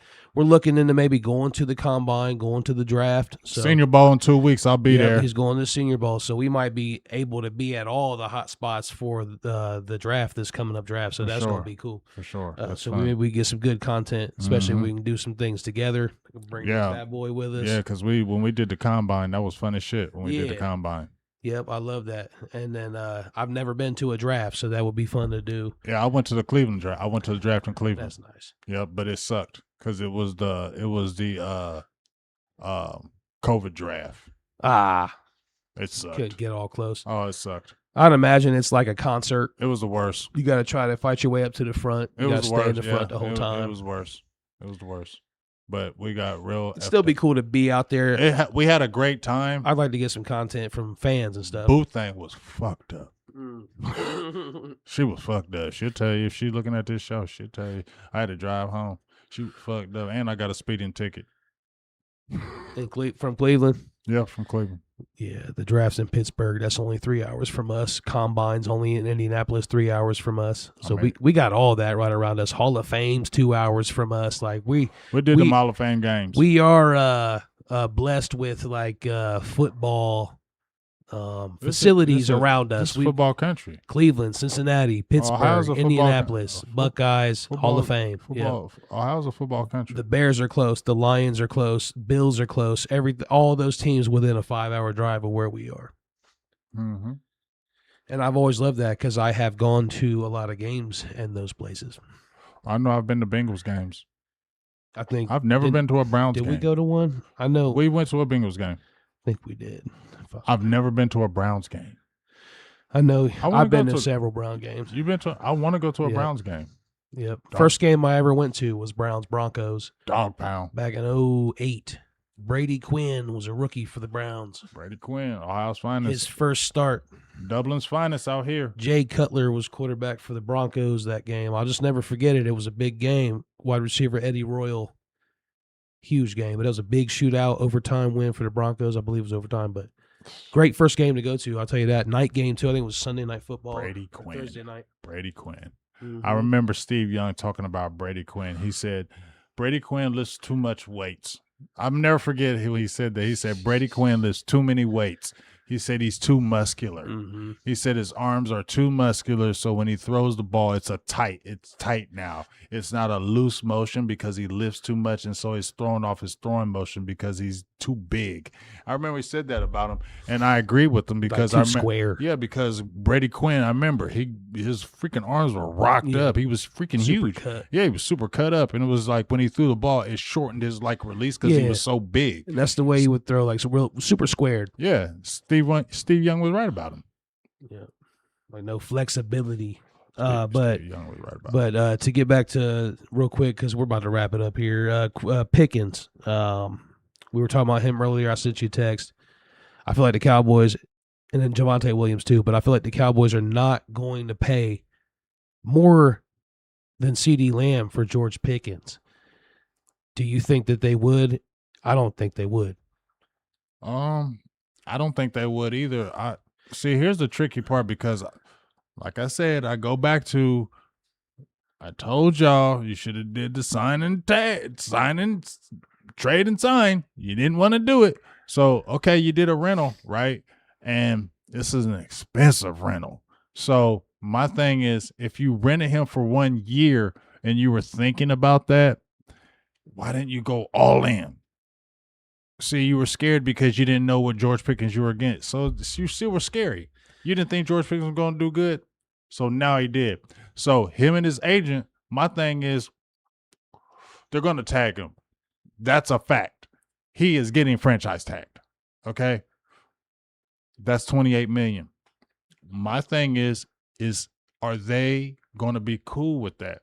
Or are they going to throw so much of a stink to where, okay, we're going to trade you and we're going to see if we can get picks for you now. You know what I mean? Because you're throwing so much of a stink. Could they trade him?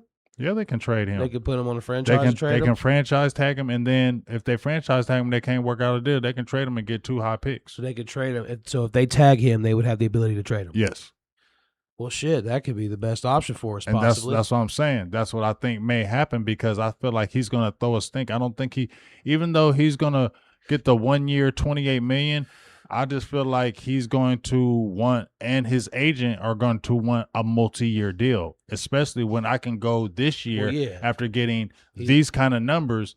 What if I don't have these kind of numbers the next year? What if I get hurt? My agent is going to be like, no, I don't want to do that because we signed a franchise. Hell, I get hurt. Now my value ain't as what it was. My value is all-time high. I'm a second team All-Pro, career numbers across the board, didn't get in trouble. Any team will pay me more than $28 million this year. Yeah. 35, $40 million. He's at the age and he did what he was supposed to do, which was have a great season on a contract season. And that's supposed to pretty much guarantee you a big deal. The thing I'm wondering is, because this was kind of brought up at the time when it was going on, there was a couple games there where he kind of didn't show up where we needed him big. I don't know where to put that, but maybe saying he didn't show up ain't the right word, but like he just didn't have a big statistical game in a couple of games where we really could have used it. So do you think that could play a part at all in those negotiations, or is he going to demand top dollar? He's going to demand top dollar. Any receiver can have a stink in a couple games. Any receiver can have that. That happens to the greats, the greatest. That's happened. So yeah, okay, I've had a couple big games, but even in them bad games, I still got over 100 catches, over 1,100 yards, TDs, over 20-yard catches. I was the man. And then when CeeDee Lamb went out, I carried this team. You feel me? He can say that. When CeeDee Lamb went out, I was carrying the team. You know what I mean? So would you rather the Cowboys just cut ties with him and not even do the whole drama thing, like coming into camp and all that, and possibly delaying another receiver? Or should they, or I guess not should they, but or how do you think it's going to go? Like, my thing is, don't play the game. If you're going to sign them, sign them. If you're not, you're not. So what you just said, yeah, don't play around like you did Micah Parsons. Don't drag all this all year and do all. Look, you know in your minds if you want to sign this motherfucker, just like you knew in your minds if you wanted to sign Michael Parsons. You knew in your head ahead of time. We weren't in your head, but you knew ahead of time. Yeah. So you know if you want to sign him or not. So if you're going to really sign him, go hard and sign him. If you're not, start already making the ways to I'm going to tag you and trade you. I'm going to get picks for you. Already start doing that, dog. See, the problem is Dallas, they always want to sit there and wait till the last minute. Wait. Right. Look how they sign Dak and how they sign CD and how they sign people. They always wait till the very last minute. That's how they do it. Yep. And then we've seen it time and time again. Coaches go by, players go by because they wait till the last minute. Then they got the last of the barrel. So if you need picks and you're trying to load up in this draft, then tag them now or tag them whenever the quickest you can, and then say, well, is this going to work? If not, we're going to already start trying to deal you, and we're going to try to get picks. If do something before the draft. Yeah. Get something this year. Get something this year because you still got the 2 first-round picks. So if you ain't keeping him, let me get some picks for him now and then have a bunch of picks, a boatload of picks this year, and then load up this year and then go hard. If you're not trying to do it, don't sit there and delay it and go past the draft and keep him on the tag, and then at the last minute the tag is over and then he's playing on it, he's disgruntled, he's mad, and he doesn't give the year that you thought it was. Everybody in Dallas is talking shit about him now. It's gonna happen, dog.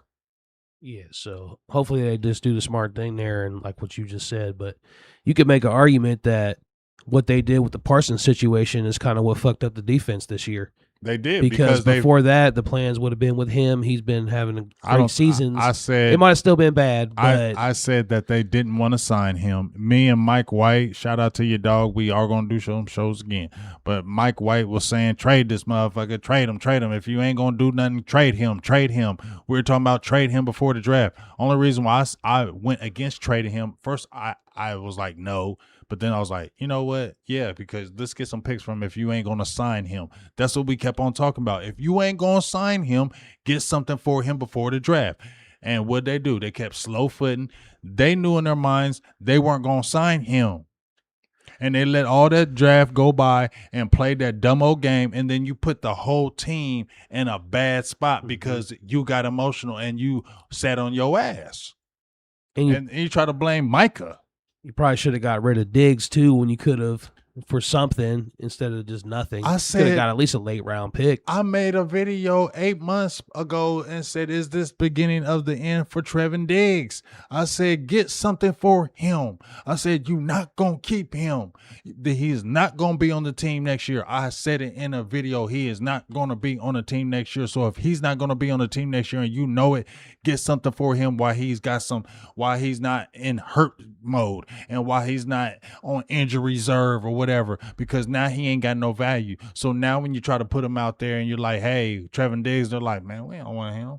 You can go ahead and cut him and then we'll take him. He played one whole play in that damn playoff game. You get what I'm saying? Yeah, we should have packaged him with Parsons to the Packers because that's where he ended up going anyway. You feel what I'm saying? And so it's like they hold on to stuff, instead of doing it like Schoolmaker. Cut him. Why would you keep him anymore? I just gave you a guy, Isaiah Likely, that could come over here and be good. But what will they do? No, we're cool. We'll see what Brevin Spanford. Man, Brevin Spanford was undrafted, dog. Likely has already showed you what he can do. And they don't want to show that they were wrong with the second round pick. Exactly. That's the problem. They were balking. And what has Mozzie Smith done? I ain't hating. What's he done with the Jets? Nothing. Yep, and this was Sam Williams' chance to do something. And he didn't do nothing. This was Jalen Tolbert's year to do something. He didn't do nothing. Ron Bland, we're gonna see. He had a successful foot surgery. We'll see. But he was in the 5th round, dog. Like, see, the problem with Dallas to me is, yeah, they get competitive players. You get what I mean? They do, but it's like they don't. The money they pay to the people might not be the guys. The guys that you're paying that boatload of money, y'all might have missed on them. Mm-hmm. And that hurts you. Because that's hurt. It's all about the cap. The cap really is everything in this days. Because something ain't, what's going on? I'm just asking Cowboys fans out here, what's going on to why they keep, let's go like 20 years. What goes on I'll just go back to the McCarthy years. They had good teams then. What happened? You should have won in 22. You should have won in 21. You should have beat the Niners in 21. What happened? You should have won in 22. You should have beat the Niners in 22. You really should have beat the Packers in 23. They shouldn't have beat you like that. So I can blame Jerry's ass for a lot of shit, but them 3 years, it's hard for me to blame his ass. Like, I can't. I like blaming Jerry on some shit because he be doing dumb shit. But them years, you had the players. So now it's like, okay, he paid them guys. So are these the guys, really the guys? That's what we got to ask ourselves, G. We had 3 years, and people want to blame McCarthy and whatever, but you had 3 years of good teams. You should have beat the Niners in 21. They weren't better than you. They had Jimmy Garoppolo. You feel what I'm saying? Y'all fell apart. And then when y'all had the opportunity to really beat the Niners, that was your year in 22. So what? You had an injury. You still should have won that damn game. And the players, y'all didn't do it. Mm-hmm. And then in 23, y'all had undefeated at home. And you had the Packers, who was a low-ass seed with Jordan Love, who was just figuring himself out. Commanders was tampering. That's what was going on. That It don't matter. You should have had them guys ready, and none of them guys was even ready to play football. Yeah, because he knew he was gone. So you get what I'm saying? So it's always something here Right. missing. How much do people really care about Super Bowls? People definitely like how they look in record books, though. Yeah, and that money. Yeah. Javonte Williams. So how they going to try to keep Pickens, Javonte Williams, and do something on defense? Obviously secondary seems to be an issue. So could you see them going draft heavy secondary? Could they go offense in the draft in the first round? Could it be a wide receiver if the Pickens thing don't work out? Could it be running back? I don't see how you keep Pickens and Williams. Yeah, I don't know how this is going to happen. That's why people act like the next year, 2026 is going to be the year. Boy, you got all kind of issues coming up. Javonte Williams, and he had an injury with his neck at the end of the year. You get what I'm saying? But he ran for 1,200 yards. He going to command $10 million. I looked at these other running backs that did lesser than him. Oh, I looked at a running back. Oh, my God, he ran for 1,100 yards this year. Who was his name? It's going to come to me in a second. And they were already talking about him, and he was lesser than what Javonte Williams was. And they were already talking about him getting a 3-year, $10 million plus. $3 million, 3-year, $10 million plus. And he was lesser than Javonte. And Javonte, he had a bounce back year. So, and the way he ran, he's not a breakaway back, but he's that bell cow back. They'll like that back. They'll like that type of back. You get what I'm saying? So he'll command at least $10 million on the market, especially if he comes through healthy. Is Dallas paying him $10 million? He's going to want at least some security. 2-3 years, he's going to want that. Somebody's going to pay that for him, especially after he came back from his injury. Yeah, so Dallas ain't going to pay that. I don't believe that. And you got to keep Pickens. If we don't know what you're going to do with Pickens, see, Jerry was going so hard, but now I don't hear no hard stance of them signing Pickens now. mm-hmm. Do you hear a hard stance with it? Well, maybe that's a good thing because maybe we're not hearing about it. Maybe it's a good thing. Hopefully, I did see that some people were trying to dissect a George Pickens Instagram post. Did you see that? Where he had like the cool shades on, he had a paper airplane, wearing a Cowboys jersey. I don't know if you happen to see that. I did happen to see that. I don't need People to are saying like, what's that mean? Trying to kind of decode that picture. I'm not trying to decode that picture. All I heard George Pickens say, this is what I'm going to decode. He said, I'm ready for negotiations. Decode that. You don't think it has anything to do with some people think maybe like they got a deal worked out. I've seen that, so that's why I say that. We'll see. Yeah, you can do all that all you want to. He said, I'm ready for negotiations. He's going to want big money. I don't care what paper planes he got and sunglasses on. He ain't going to be want more than 28 million. That's for damn sure. And for 1 year. And with his agent and with the way his agent is, you think his agent's going to settle on him being on a 1-year franchise year deal when he can get more money elsewhere? No, his agent, if he went that hard with Parsons, I don't care what paper planes and what he's showing on Instagram. Yeah, I don't care about that because the agent is the one. So the agent, and that agent has problems with Dallas.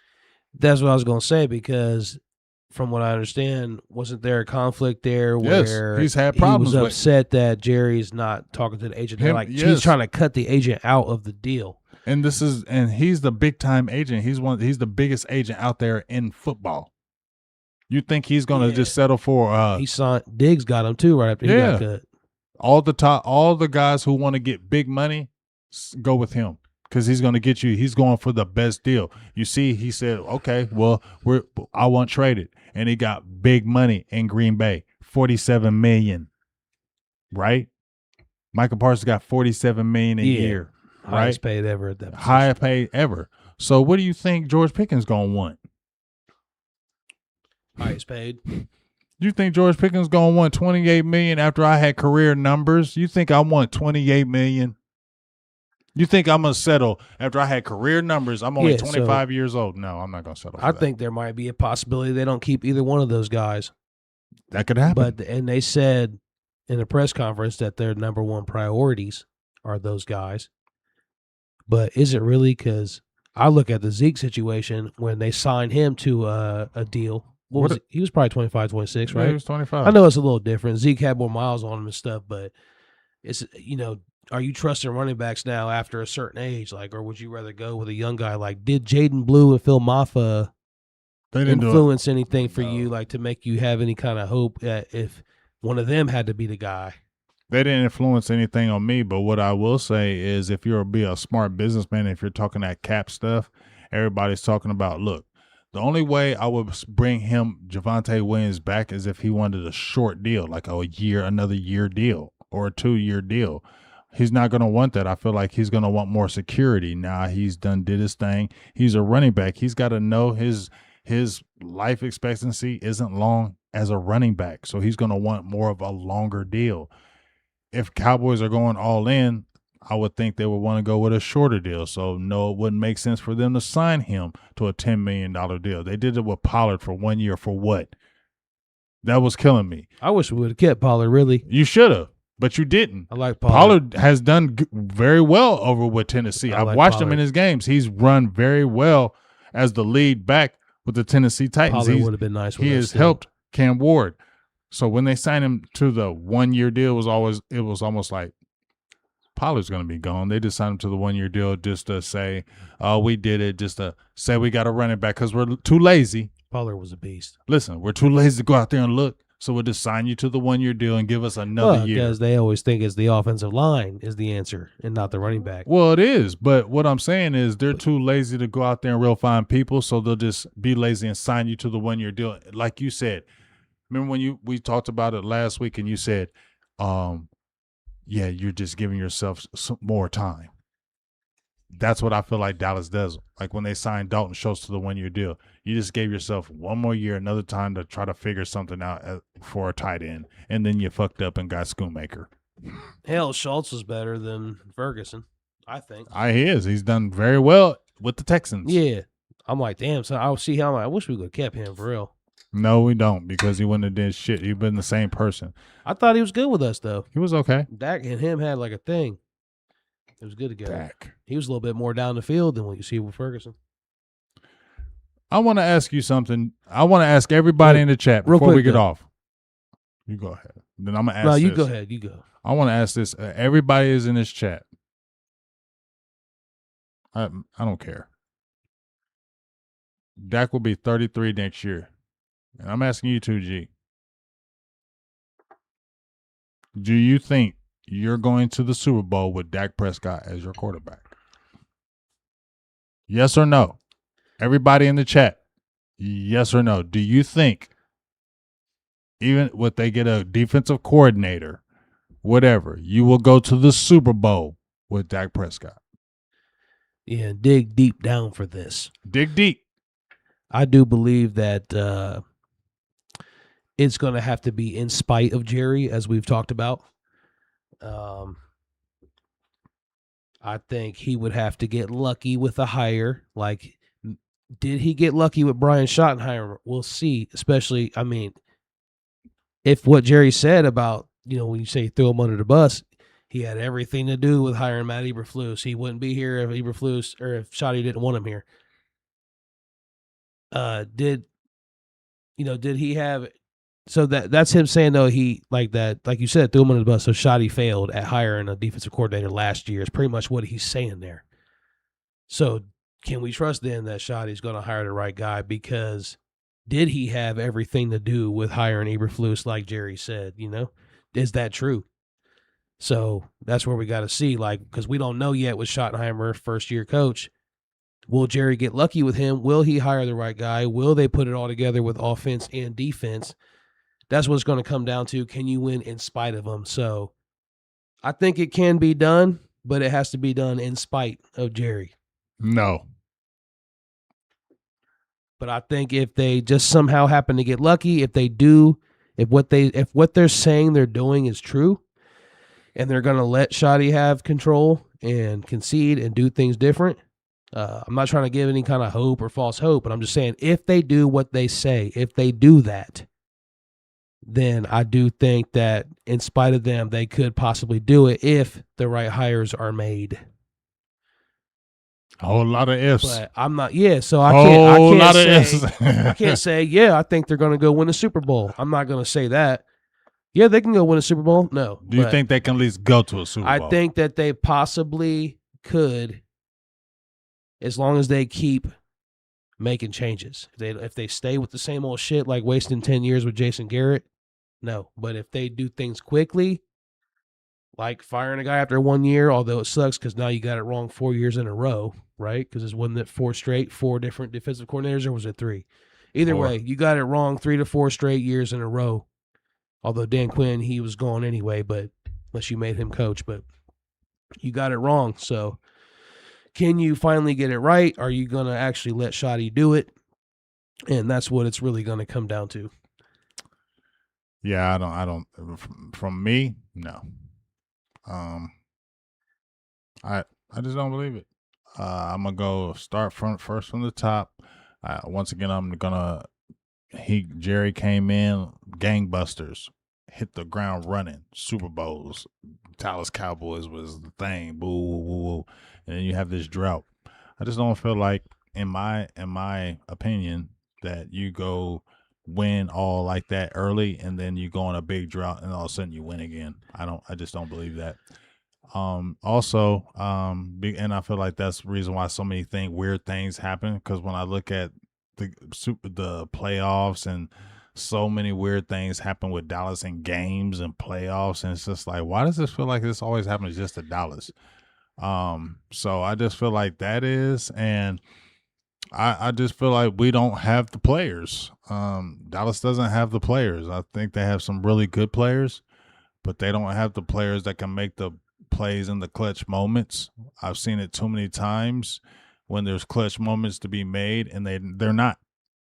And I'm tired of hearing the excuses of, well, if we just had this and we just had that. Not saying you, I'm just saying, but just saying, if we just say we had this and we had that, we had that. There was good coaches, there were good players, and they didn't do it. So I'm sorry. Now I'm not going to sit there and jump up and down because you got Brian Schottenheimer and he hires somebody else, and all of a sudden these guys are going to take the Dallas Cowboys to the promised land. I don't believe it. So I'm just not going to believe it. If it does happen, come holler at me. I'll be the first to say, yeah, I was wrong. I have no problem saying I was wrong. And this is one of them where you're going to have to prove us wrong. Yeah, I'm definitely not believing any of that. But I'm more on your side with it. But, for me, like, I don't really have strong I'm at opinions. peace with it. I don't have strong opinions either way, but I do like to just see it from all different perspectives. Yeah, I'm at peace with it, though. But I really don't have a strong opinion about it because I'm just I'll just want to see it. I mean, I don't know. I know I'm not buying more gear for a long time until the NFC Championship game. I'll buy more gear. See what I'm saying? See, I remember when we first met, we was cowboyed out. We was Cowboys. We was Cowboys. When we first started doing our shows, we was Cowboys. It was 20 years then. That was 30, but it was about almost 20, maybe 22 years or something like that. Right. 21 years. But you see how it's slowly taken away from you. Mm-hmm. That when we first met, we had that gun. Well, for me, a big part of it too is like I'm not gonna wear that shit out in public. I'm kind of embarrassed. I mean, I'll wear it. I'm a little embarrassed about I don't have no problem wearing it because somebody talks shit about Dallas. I'm like, okay. You don't hurt my feelings no more. I used to get mad about it. You don't hurt my feelings. What people do is bring up stuff that everybody criticizes about, which is bringing up the 90 Super Bowls or just the 5 Super Bowls in general, which has been 30 years. But see, because you can always fall back on that. But see, that's how you kill them people, though, G. I know, but because when you kill them like that, they have regular conversation with them because they'll be like, "Oh, you gonna talk about your Super Bowls?" No, I'm not. I'm not that dude. Them Super Bowls. You should be able to, though. You should be able to be proud of the Super Bowls. That I don't want to be proud about that no so more. Long, I don't want to be proud about that no more. If it wasn't so long, it would be so bad. I ain't proud about that no more. Yeah, that's like me being proud of. It's rough. That's like me being proud of when they won in '77 against the Broncos. Yeah, it's no different. But you know what? I will say, like a lot of the Cowboys fans, and I know this just from watching comments and stuff, there are a lot of people who are just proud of the 5 Super Bowls. I know, and they want to lean on that, and nobody cares about that no more. Yeah, I mean that's like the big thing is always like 30 years. I found a video too. We talk about the video. We're about to wrap this up, but talk about that video. Digging up stuff, I found out when we went to that 2018 game. I think it was 2018, Eagles Cowboys. We went there to Dallas, and you was going at it with a fan afterwards, out in the I remember. I remember that. Yeah, I remember that. He was going back and forth with them with the Eagles because they just came off that 2017 Super Bowl. Yeah, and it's sad to think that they won another one since then. They've been to 3 Super Bowls since we've been doing our shows. Yeah, that's crazy, man. 3 Super Bowls. You see a Liam Cohen come in and take his team to the playoffs. You see Ben Johnson, what he's doing with the Bears. And then I even remember last year being like, why aren't they even considering a Ben Johnson or something? Like, why they don't even had interest in talking with somebody like that? Well, like I said, even D'Amico Ryans, I know you said, well, I know they don't get to another round, but even when he came in as a rookie head coach with a rookie quarterback, and they won. They've been to the playoffs every single year. Yeah. And we'll see if they get to that next level, which I hope they do, because I want him to take the next step as the coach. You get what I'm saying? That's still solid to do. How many times have we seen the rookie coaches come in and win, and Dallas is still stagnant? And we're talking about, oh, it's going to be okay. Yeah, what's sad, too, is we got the highest paid player in the league, highest paid quarterback, and one of the most veteran quarterbacks in the league. There's only like 2 or 3 guys older than him in the league. He's the oldest guy on the team, I believe. So, that's sad too, to have a guy for 10 years and you still can't get past that hump. And it's just like, when's it going to happen? When is it going to happen? I mean, is Dak just going to play another 5-6 years, putting up huge numbers? No, and he's not going to play another 5-6 years. I don't believe he's going to play. Well, what do you think? I don't want to see him in Dallas another 5 or 6 years. I wonder what would happen after his next contract. Like he needs to go, which would be what, 2028? Yes, something. Bye. I don't want to see Dak Prescott here after 2028. Okay, I'm over Dak Prescott after 2028. After I said in a video, please go and look. It's almost like I was Nostradamus with this. I made a video and I said, what would be the window for Dak Prescott and Schottenheimer? I did this 8 months ago. I said, what's the window? You feel me, G? I said, it's going to be 4 years for Shotty because they're going to see that contract through because they handpicked him and he's homegrown. They want to be right. But for me, I said for Dak, it's 2. This past year, right here, and next year. If it's next year, 2026, and they get a defensive coordinator and they get some players and y'all still fail, I'm over it with Dak Prescott. I don't care what any of y'all say to me. I'm done with Dak Prescott. Yeah. Y'all heard it first or you hear it last. 2026, if it's the same thing, if it's a failure and it's a bad failure like it usually is, I'm done with Dak. Don't talk to me about no Dak Prescott no more, ever. Real quick to the comments before we wrap it up. Since you wrap that up. Real Richard said, I have not had problems wearing my Cowboys gear out now that I'm living here in Pittsburgh. They try to talk but get shut down. Yeah, I can see that because of the Super Bowls and everything like that.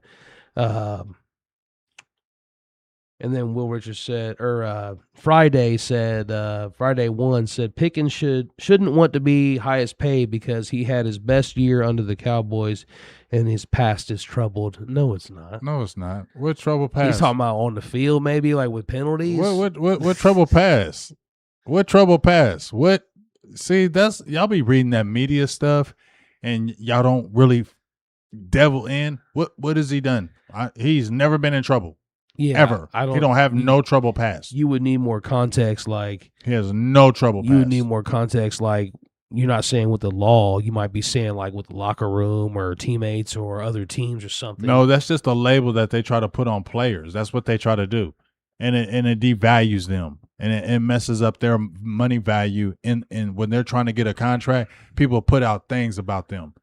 It's like any other. It's like you at a job. Me and you, right? G, if you're trying to get a promotion, 3 people hate you, right? Mm-hmm. G be doing this, G be doing that. Yeah. Boss hear it. He don't hear you, but he hear all this noise, right? That's hating. Now I don't know if I want to give him that promotion because I keep hearing this. Yeah, right. It's the same thing. So I don't know whether it's a trouble pass. He just had some penalties or some stuff on field. They didn't want to deal with them anymore. Okay. So then to wrap things up, just bottom line, are the Cowboys, in your opinion, are they going to keep Pickens? Are they going to keep Javonte Williams? No, I don't think they're keeping Javonte Williams. 50-50 on Pickens just because I want to see what happens after this tag. I want to see if they're going to be lazy because I know they're going to tag him, but I don't know what the Cowboys are going to do after that because I don't know what his camp is going to. I feel like his camp is not going to like that. And then that's going to cause the problems, and then that's why I don't know. That's why I'm borderline. I can't sit there and say yes, they're going to sign him because Cowboys play too many games, and I don't believe what they say in the media, and I don't believe what Jerry says when he says, "Oh, Pickens is this and that." I don't believe him. I won't. So we'll see. I'm going to go out on a limb with Pickens and just say no, he's not going to be signed. I'm leaning more that way, and because he's going to be demanding too much money. I don't see them paying more for him than they are. He's not going to be happy on that tag. Lamb. I don't see him paying more for him than they are CD. He's not going to be happy on that tag. You know, they got the 2 first-round picks. There's going to be a couple receivers at that 12 pick that they might be able to pick up. Somebody might slip, but there's a couple guys that could be there at that 12 spot that I think you could replace. I know a lot of people just want to go defense. Listen to me, G, before you finish that, Cornell Tate. We see him out here in Cowboys country. I don't want him. I don't want him at 12. You don't think 12? No. Too high? Too high. I think he's nice. He's not 12 nice. He ain't better than I don't know. He ain't better than Ibuka. I don't know. No, he's not. Ibuka, I did not expect what he did in his rookie year. He was nice. I did not. I know he was, but he been consistent. Because he's kind of always been the number 2 at Ohio State. But he was a dog. He was, but he's always been like a number 2. But he was a dog number 2. You're right. But it's just kind of. Was he more of a dog than Cornell Tate? At Ohio State. Not at Ohio State. What? I don't think he made as many big plays at Ohio State. Come on, Ibuka was more of like he was Ibuka to me. Dog, he was every year. He was killing it every year. But he wasn't putting when up. They had Garrett Wilson. He wasn't putting up Jackson Smith and Jigba numbers. He was just kind of like your possession type receiver at Ohio State. That's more like what he was there. But he came in the NFL, and now he's like your deep threat. Like, it's crazy kind of how he translated to the NFL. Tate, I feel like, has that kind of freakish athletic ability. Nope. But I don't know. Take him at 20. Don't take him at 12. If he's there, yeah. Somebody's going to reach for him, and they're going. You know why they're going to reach? Because the Ohio State pedigree. Yeah, it's real. It is so real. Why wouldn't it continue? It is real. But just because that pedigree is there, don't mean every player fits that. So you got to understand. Like, they have, though, for a long time. There hasn't been. He was with been Jeremiah Smith. When he was with Jeremiah Smith, he looked so much better, right? So Jeremiah Smith. Oh, yeah. Well, yeah, but he was still good even before that. But yes, better with Jeremiah Smith. So of course, anybody probably would. So he's a number 2. We know he's a number 2, right? Right. He could be I think he could be the number 1. No. Yep. I think they had 2 number 1s. Nope. He'll bust if he's a number 1. I think they had 2. He will bust if he's a number 1. And if not, I'll come on here and say I was wrong. Yeah. I don't believe that. Guess we'll look back when we will, see. Yeah. Wherever he goes. Timestamp this one. This will be a good one. Buckeye receivers do not miss in the first round. That hasn't happened in a long time. Mm-hmm. They hit. That's why. And I love them Buckeye receivers. OHIO. I love them. Like Jeremiah Smith, dog coming in. But Cornell Tate, nice. But he's not the, like, what? I think he is. What Abuka? Well, he went like 20th or something. Somewhere later. Yep, yeah, later. And that's where I was like, because they were talking about him being 12th, and I was like, no, he's not that. When you get him in the 20s, he's gonna be nasty. That's what I said. They got him at that round, that pick, and nasty. And that's why I feel like Cornell Tate is. He's more of the 20th. Yeah, see, I guess I would have just been, if I was a scout or something, I'd have just missed, because I would have thought Ibuka would have been like a third-round pick kind of guy. Hell no. He did not do those huge plays like he did with Tampa Bay at Ohio State. He didn't do that at Ohio State, though. He put up numbers, but he didn't do that, what he did with Tampa Bay. But also, okay. I don't know. That's just my opinion. He nice. Just with the eyeball test, I didn't look at the stats. Just remembering what I remember. I always thought he was really. I felt like, because I thought he was better than Jackson in. I did not. What's his name? In Jackson Jigba? Smith and Jigba. Yeah, I thought he was better than him. I didn't. Never. Because he just now been turning up. I feel like Egbuka was always a number 2. But he just now been turning up Smith. Yeah, but he still has solid year. Like before this year, not this good, but that's kind of how it goes for receivers. You know, he's nice. They have a solid rookie year, and then they do real good the next couple of years. Egbuka gonna be nice at Tampa Bay. But yeah, I did not expect that from Egbuka, so I would have been completely wrong about him. I did not think he was a first-round pick. Oof. Obviously, he proved he was. Mm-hmm. But who knows? That's just from me being a Buckeye and watching the Buckeye games. Just watching him. I just felt like he was always that number 2, that possession type guy. But, I mean, he hasn't been the number 1 for Tampa Bay because Mike Evans is their number 1. But I guess he was hurt, but we'll see. But when he was we'll there. See when Mike Evans is gone. Yeah, because Mike Evans, because I think he might be gone because I think he's a free agent. Yeah. But, all right, let's do this. It's been 2 hours. Damn. Yeah, let's get the intro going. We always say an hour and then it goes longer. Yeah, because I don't know. That's just how it goes. That's what I'm talking about. He said, that's what I'm talking about. I don't really know how I ain't trying to hear that. Man, I don't give a hell. See? I don't give a hell. He said, my name is T. What's good, everybody? That was a good one, though, but it's going to take a while to go back through and find the cuts. Ooh, I'm on 100. But, all right, we'll be back next week. I don't know what we're getting into yet, but we'll figure it out. It'll be something cool. Senior Bowl coming up. Make sure you're watching. Yeah, we'll figure out how to do that somehow with the content there. But I need some Dak moments. Yeah, get ready for that. But yeah, we got a long off season to go, so we're just getting started. It's a $10 holla. And we're out.